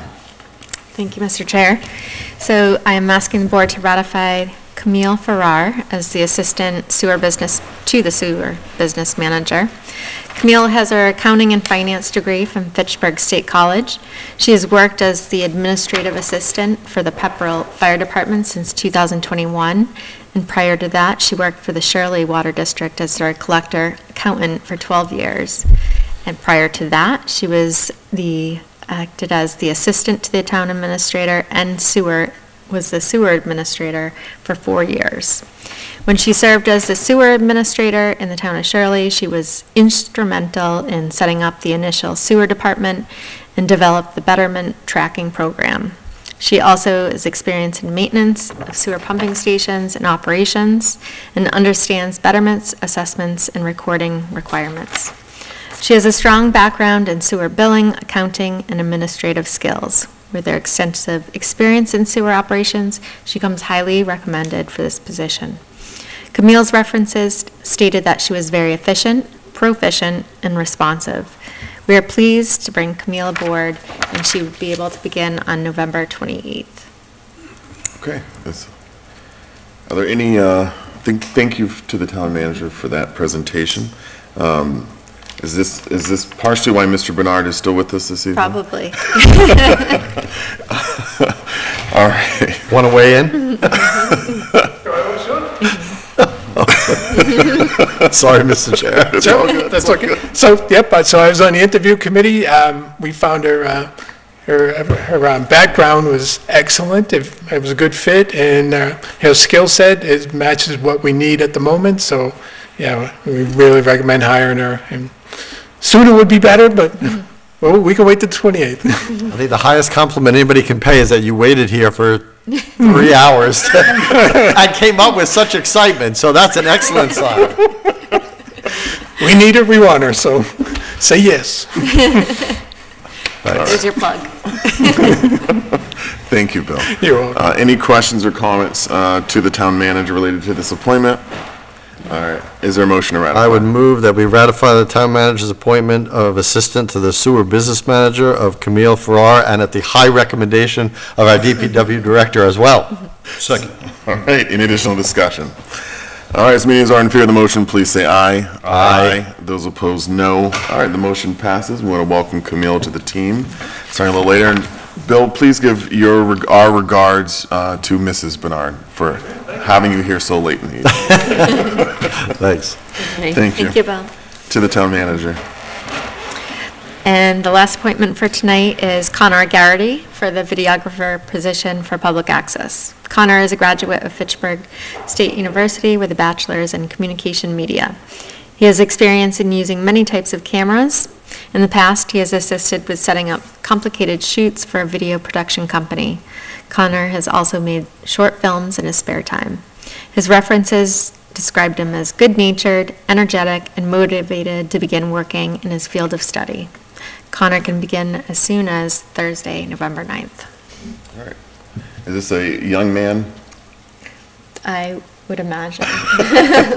I know age doesn't matter. No, age does not matter. No, I went to school with the Garrity family, and I'm assuming this is one of their relatives, and they're, artsy and really smart, intelligent people. So, that's why I hit the town manager up earlier with some questions about, if he was from Lunenburg, but. He went to Montauk. Yeah. From Lunenburg to Montauk? Holden. All right, so, it's always exciting. I don't have any questions. Is there a motion, or are there any comments or questions to the town manager related to this ratification? I would move that we ratify the town manager's appointment of videographer Connor Garrity. Second. Any additional discussion? All right, as many as are in favor of the motion, please say aye. Aye. Aye. Those opposed, no. The motion passes unanimously. Thank you. All right, to the town manager. I have a short report. And I'm sure everyone's glad to hear that. Oh, I'm so disappointed it's a short report tonight. We have an executive session too. Now, so. now, I just want to ask, what section of Lunenburg is this in? Is this near the MBTA community right here? 'Cause That's what came out of the master plan. Yeah. You're going to tell us about that in committee reports. If I could only get to my own report. We're stalling for you, don't worry. I always like the imagery. Lou and I have a little shtick going on. Yeah, these are pre-form, not Lunenburg sites.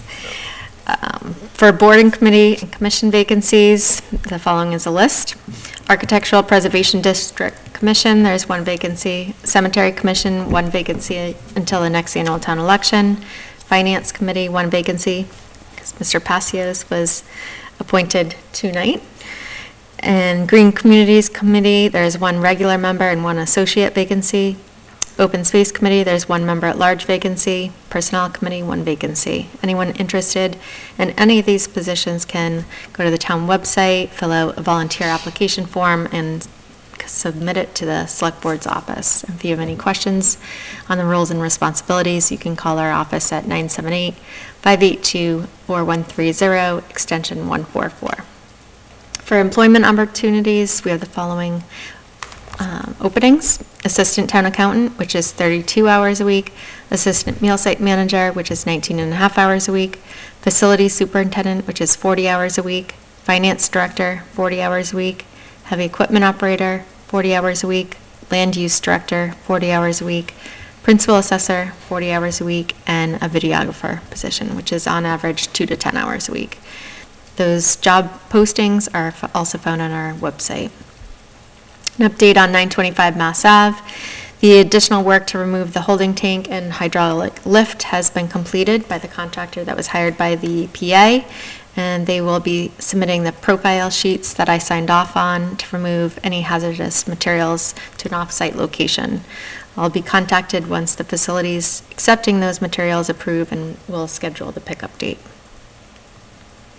For the home rule petition for the senior means tested program, Representative Scarsdale notified me that our home rule petition to create a senior citizen means tested program was reported favorably out of committee and is currently with the steering committee. The next step would be a second and then third reading on the House floor, and then it would move through the same process through the Senate. So that's excellent. Which is good progress considering the amount of bills and where they're at in the budget and cycle of their looking at reviewing bills. Yeah, well, I put a little pressure on Yeah, a call every day. And just an update on 2 trucks that were sold through Municipid. 2 of the decommissioned DPW trucks were sold through Municipid. The 1995 Mack 10-wheel spreader plow truck with wing plow was sold for $7,100, and the 2008 6-wheel dump truck spreader with plow was sold for $4,000. This exceeded the amount that was submitted for the trade-in value by the bidder for the 2 new DPW trucks. So the award to Minuteman Trucks included the other 3 decommissioned trucks, which included 2 2006 International 6-wheel dump trucks and 1 2008 International 6-wheel dump truck. So does that mean we got rid of 5 vehicles? Yes. Wow, all right. That were all off-road. The trade-in value in the bid for the 2 new trucks was $2,000 per vehicle, so that's why we want to try to see if we could get more through Municipid, which we were able to for 2. Okay. Thank you to the town manager for that. All right, so next on our agenda this evening is the discussion of special town meeting warrant articles consent calendar. Do we have that calendar? I can tell you just verbally and give you an update on some of the articles, because it's not really much that I would recommend for the consent calendar. Okay. So we have the prior year expense. So there was a prior year expense discovered. It is for wages that were supposed to be encumbered but weren't encumbered at the end of the fiscal year, and that totaled $1,400 $32.62. That's number 2. So that's number 2. And the 2 sewer articles, I think, are non-controversial. I think they could be included. So we're talking number... So 7 and 8. Number 7 and 8. And I also, that should have been something I made the announcement on. The index that was in the warrant that was mailed out, the articles 12 and 13 were reversed, or actually 13 was reversed. It should have been, the park article is number 12, and in the index it was listed as 13. And number 12 was listed as the water supply district. That's actually, 13 is the Agricultural Commission article. So we'll be, it does not affect the warrant at all. Every article is in the correct order in the warrant. It was just a misprint and error in the index. So there's no room for possibly, those articles not being Any challenge? challenged Okay. at town meeting. All right.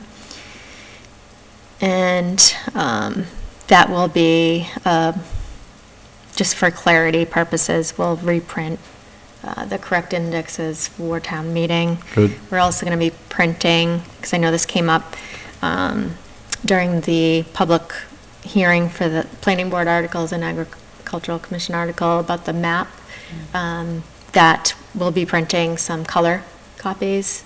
So I've been working with the planning board chair to make sure we're making that as available as possible. The warrant was on the website right away when it was mailed out. It was placed on the website on the front page as well, and that's all in color, and that has the map. And then I asked Kara to pull that map out on that same link. So that's also, it's for easy accessibility, so people can see that map in color on the website. Can we get a map of this size for viewing at the day of town meetings, just so people in the back or somewhere can look at it beforehand? Just one? The planning board chair did bring that up, and he's working with the administrative assistant on good. getting that Good. done as well. Excellent. So that's 2, 7, 8, 12, and 13. No. No, just 2, 7, and 8. 2, 7, and 8. Right. Okay. Would be consent calendar. All right. I think That's my recommendation. There's no objection. Seems like the board has agreement to 2, 7, and 8. Any objection? No. No. Okay. The other update would be related to the budget adjustment article. So in your Google Drive, there's a revenue expenditure sheet. I've highlighted the relevant cells. So at town meeting, we estimated new growth to be 200,000, and the interim principal assessor has gone through all the new construction parcels that would be applicable to new growth that we'd capture, and the estimate as it stands now is around 484,000 of new growth.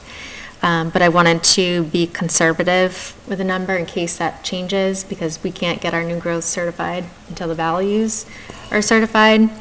So if there's any fluctuation, I didn't want the town to be responsible to raise a deficit somewhere. So, and we won't have an opportunity after new growth is certified and to have another town meeting before annual and send tax bills out to capture that additional new growth. So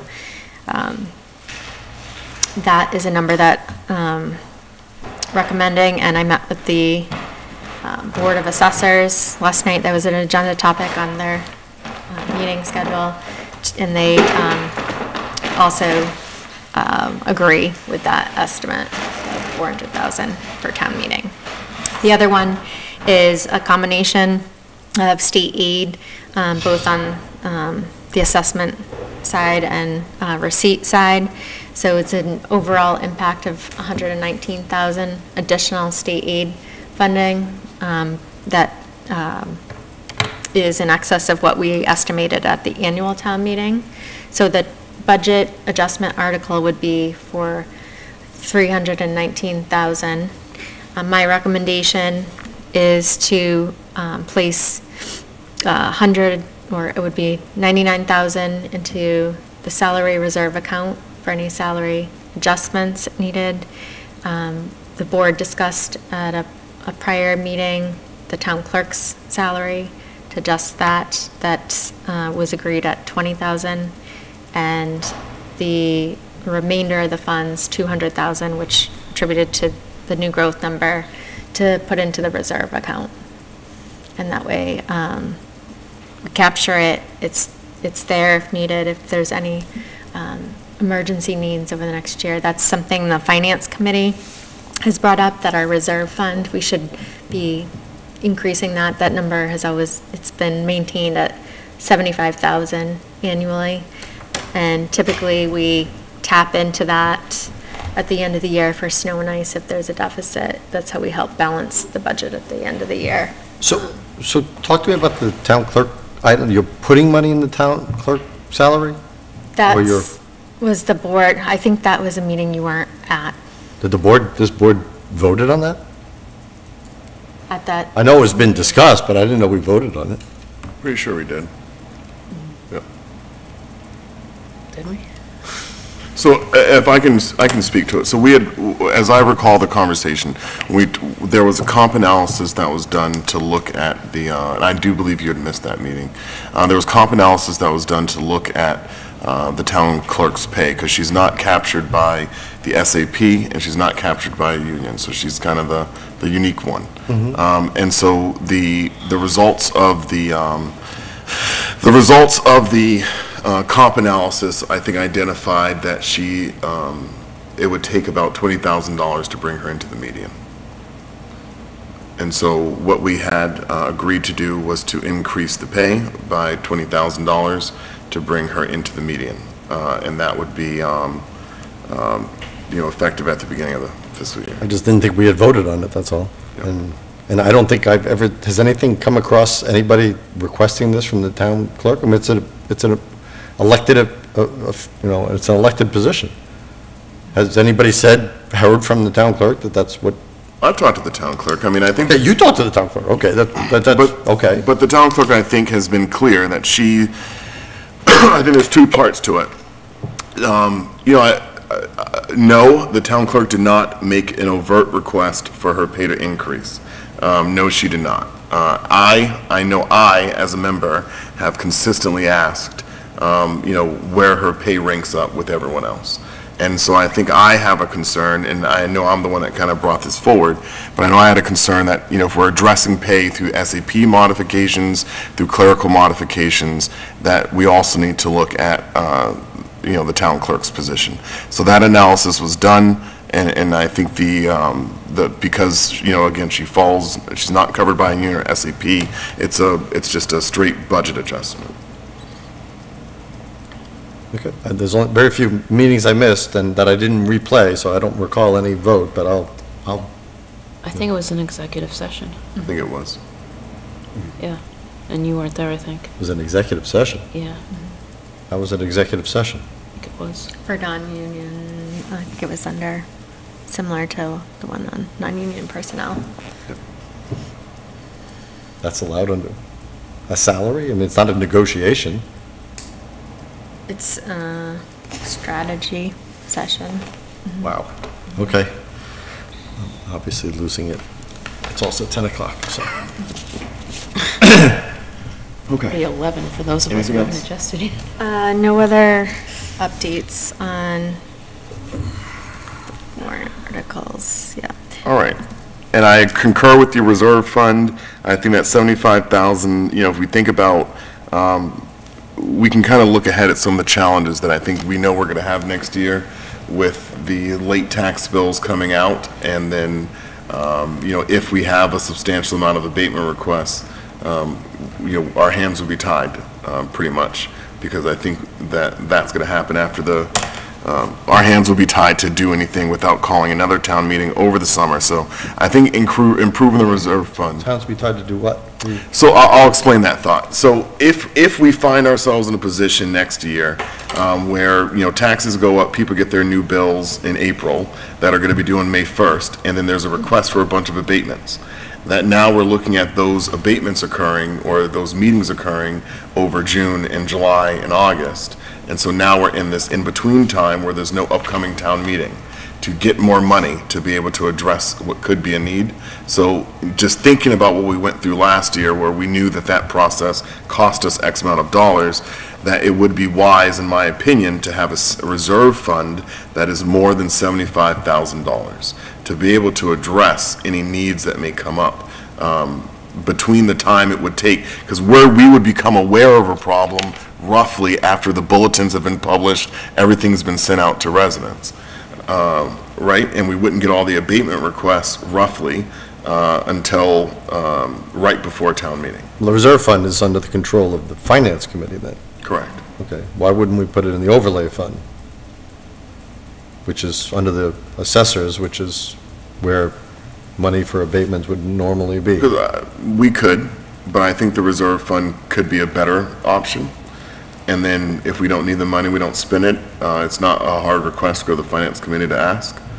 And once it's in overlay, I mean, we could pull it out, but I mean, it's kind of there. Okay. I think it addresses in the reserve fund, it addresses a larger variety of issues if they were to arise. Like, so the overlay has a specific purpose. I don't know that we're going to get a lot of abatements. I don't, not where that's going to be what happens in the spring, but I think it has been addressed by we should know before town meeting, because it'll be released in the end of March or first week in April, right? You mean May town meeting? Yeah, for May town meeting, we should know. I mean, because once they arrive, it's not going to be long before we'll know what the temperature is of the property owners. Yeah, we may not know by the time the warrant closes for the May town meeting. No, but budget adjustments can happen until they get presented, so. What's in the warrant can get, I mean, we can put an amendment first thing, but anyway, I don't want to overthink it. That's fine. My recommendation for the reserve fund more was that I think it's a safe place for additional revenues that we won't lose out on this year to go, that we could capture at the end of the year anyways, like, because when we close out at the end of the year, if we do have a deficit for snow and ice, that's one place we can tap into. Okay. Yeah, I was using the abatements as an example, not as a predictive or assumptive situation, just using that as an example of something we may need to think about. All right. Anything else to the town manager on this? I'm just doing a quick scan. I know the public hearing, there were questions, and I think there is going to be an amendment for the article on the solar. Canopies? Yes, on the maximum height. I believe that was one. And there were 3 different areas within the water supply district that were brought up as just a Scrivener's error as far as numbering, because it came from the DEP model bylaw, so I think there was some just small things there that were identified. Okay. And that's all. All right. Thank you. Approval of minutes for August 30th, 2023. Is there a motion? I move to approve the minutes for the meeting of August 30th, 2023 as presented. Second. Any additional discussion? As many as are in favor of the motion, please say aye. Aye. Aye. Those opposed, no. All right. Just as a notation, you were not at that meeting, but you can still vote for it. No, I remember. Okay. All right. Warrants, action items. So let's see what we got here. First, coming down. Nope. Oh, this is me. what color? First coming down is the earth removal that was given for, Do you want to wait in that? I don't know if Aline, what she included on that. she put no crushing, no processing, crushing, or screening. She had the hours of, yep, the hours were different, so she won't need to modify that, you're right. And then that was a mistake too. You want to just Yep. cross it? Yep, it was that. We didn't say that or that. And one.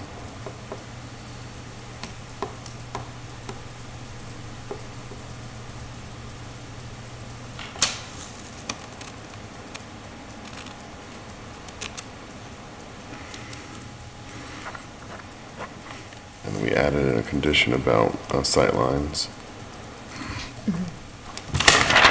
And, yep, okay, or rather the new 6. Okay.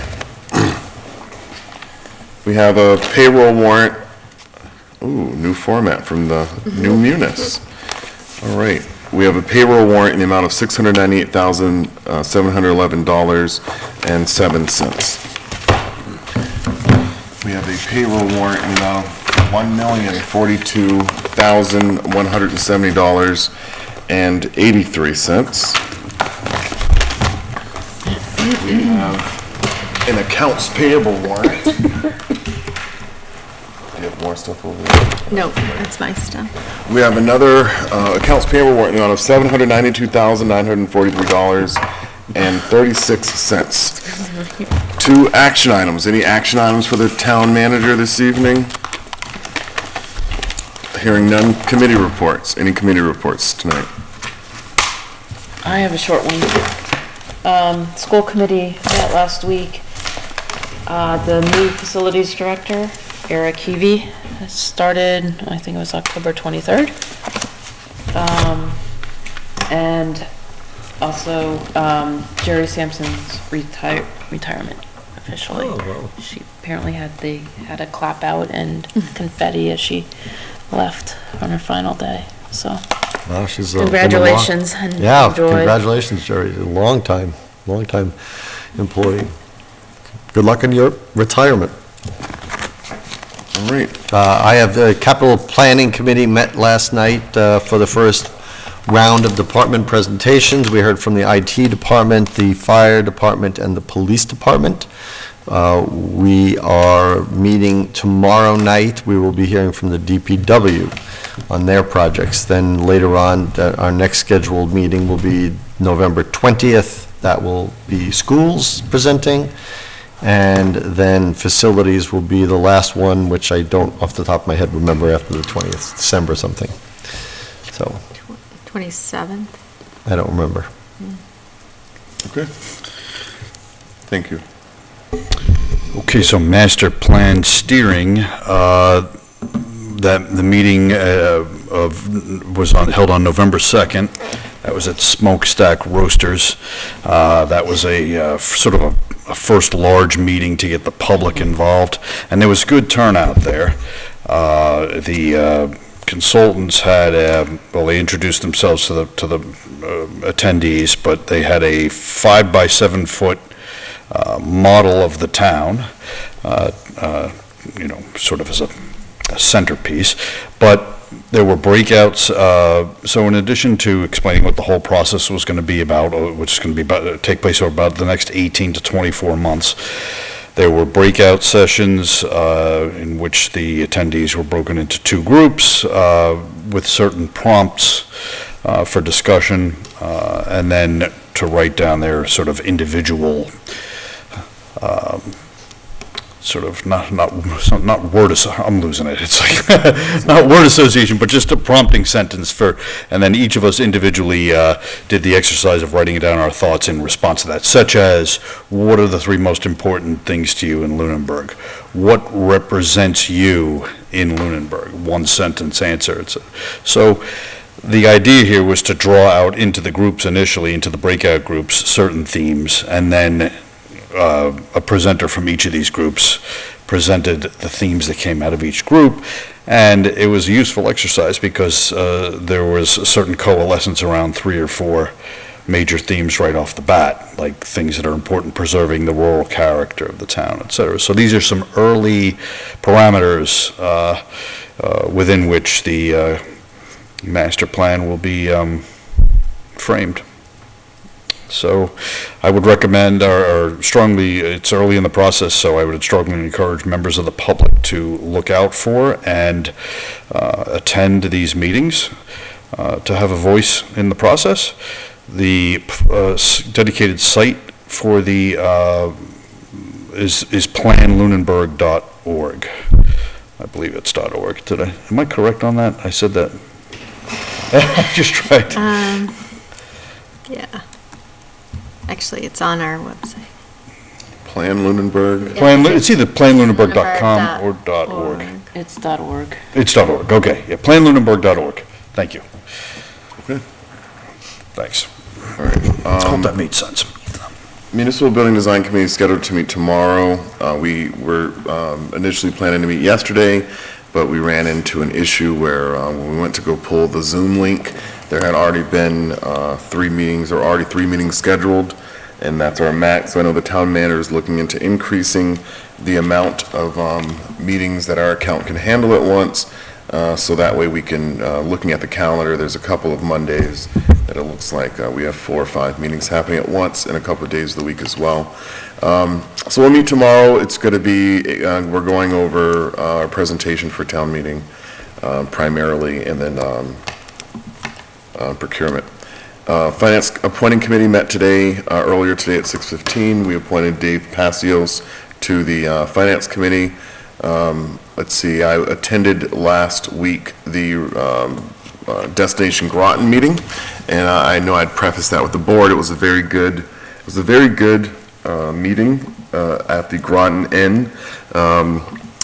It was amazing on the presentation side, on the amount. The focus was on was on the region and tourism, and Chamber of Commerce was there. It was really nice to actually meet Congresswoman Lori Trahan. I know she sends us Christmas cards or calendars every year, so it was good to actually meet her and talk with her. I will say, I think highly of myself, but I certainly do not think that I could do her job, and I was very, very impressed actually meeting Lori Trahan. She's quite the impressive, and I'm speaking as someone who, as I think most people know, I'm not a Democrat.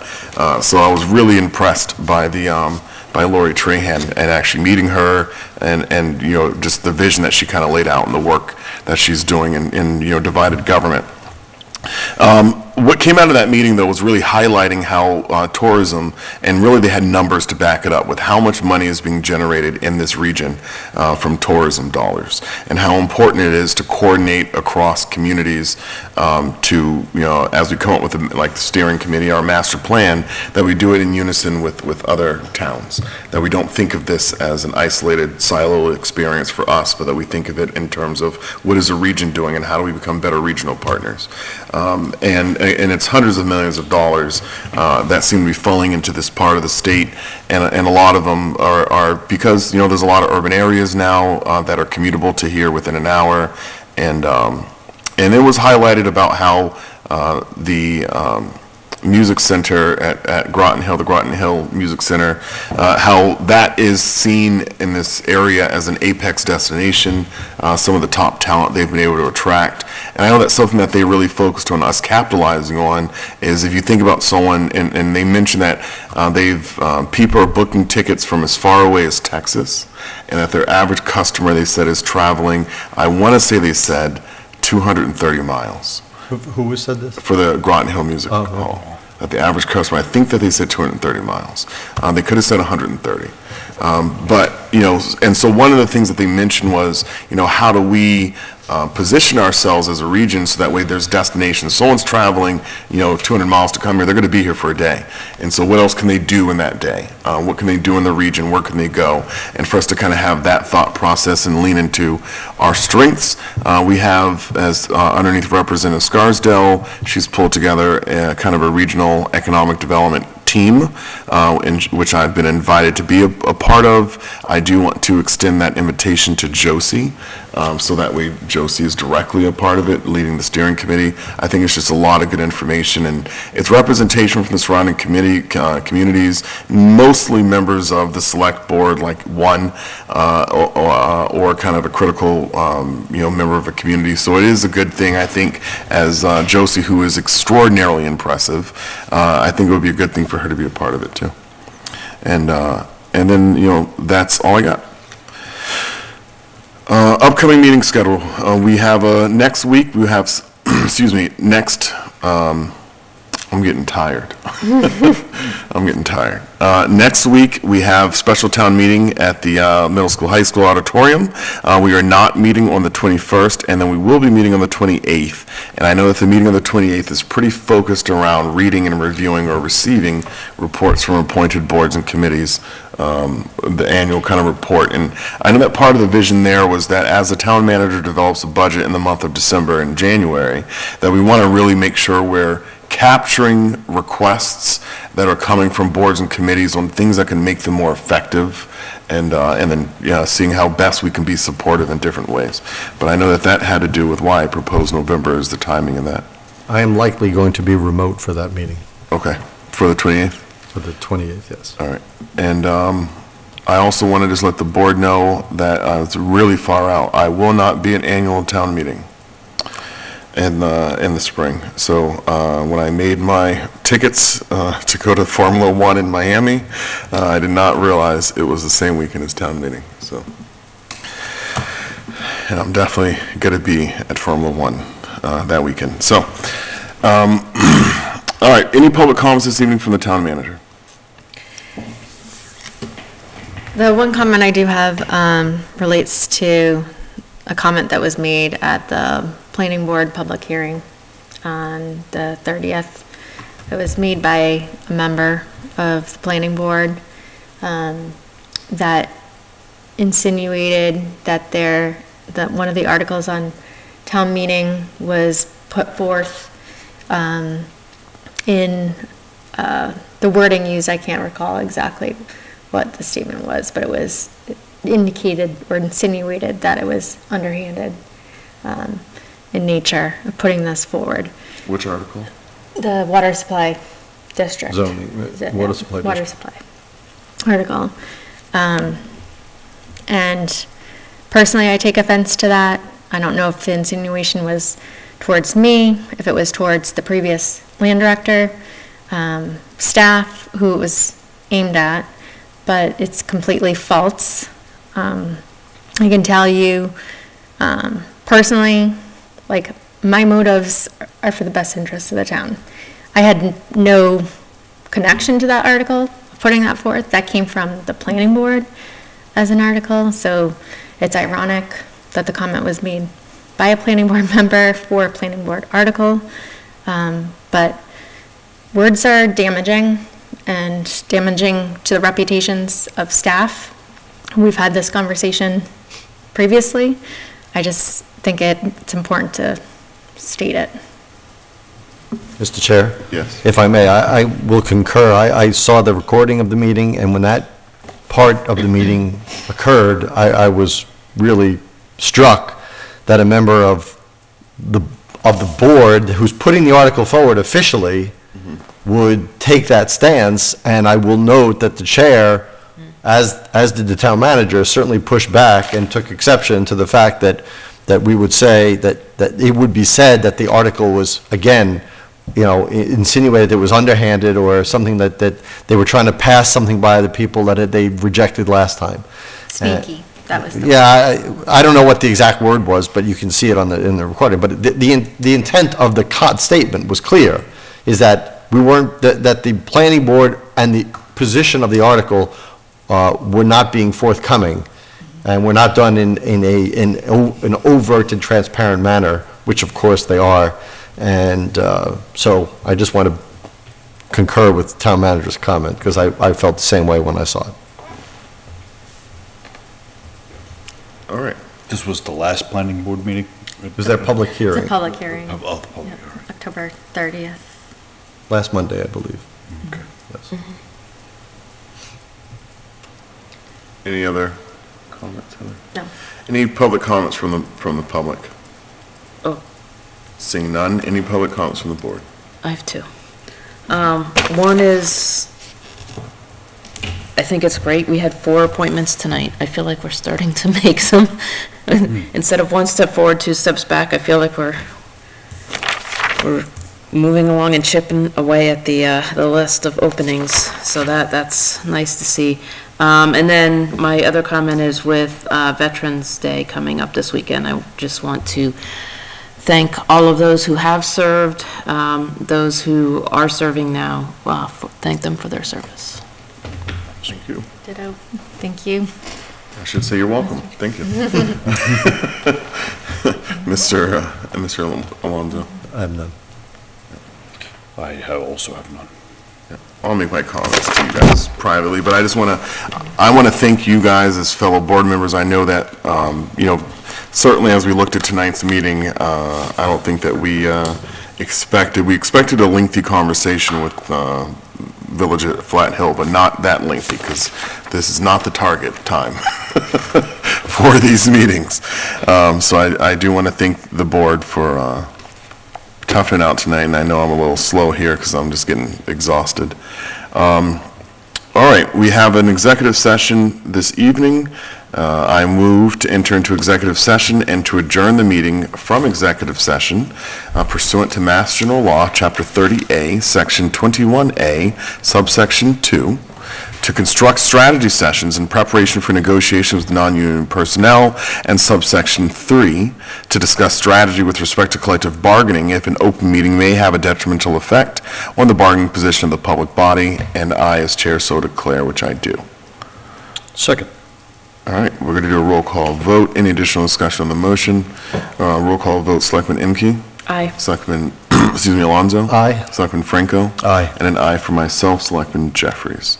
All right, we're in executive session. To those at home, thank you for joining us this evening. Again, there is no meeting here next week. We have special town meeting, and then the board will be taking a break for the week of Thanksgiving and resuming our meeting on November the 28th. So we look forward to seeing you toward the end of the month. Until then, please stay safe and be well.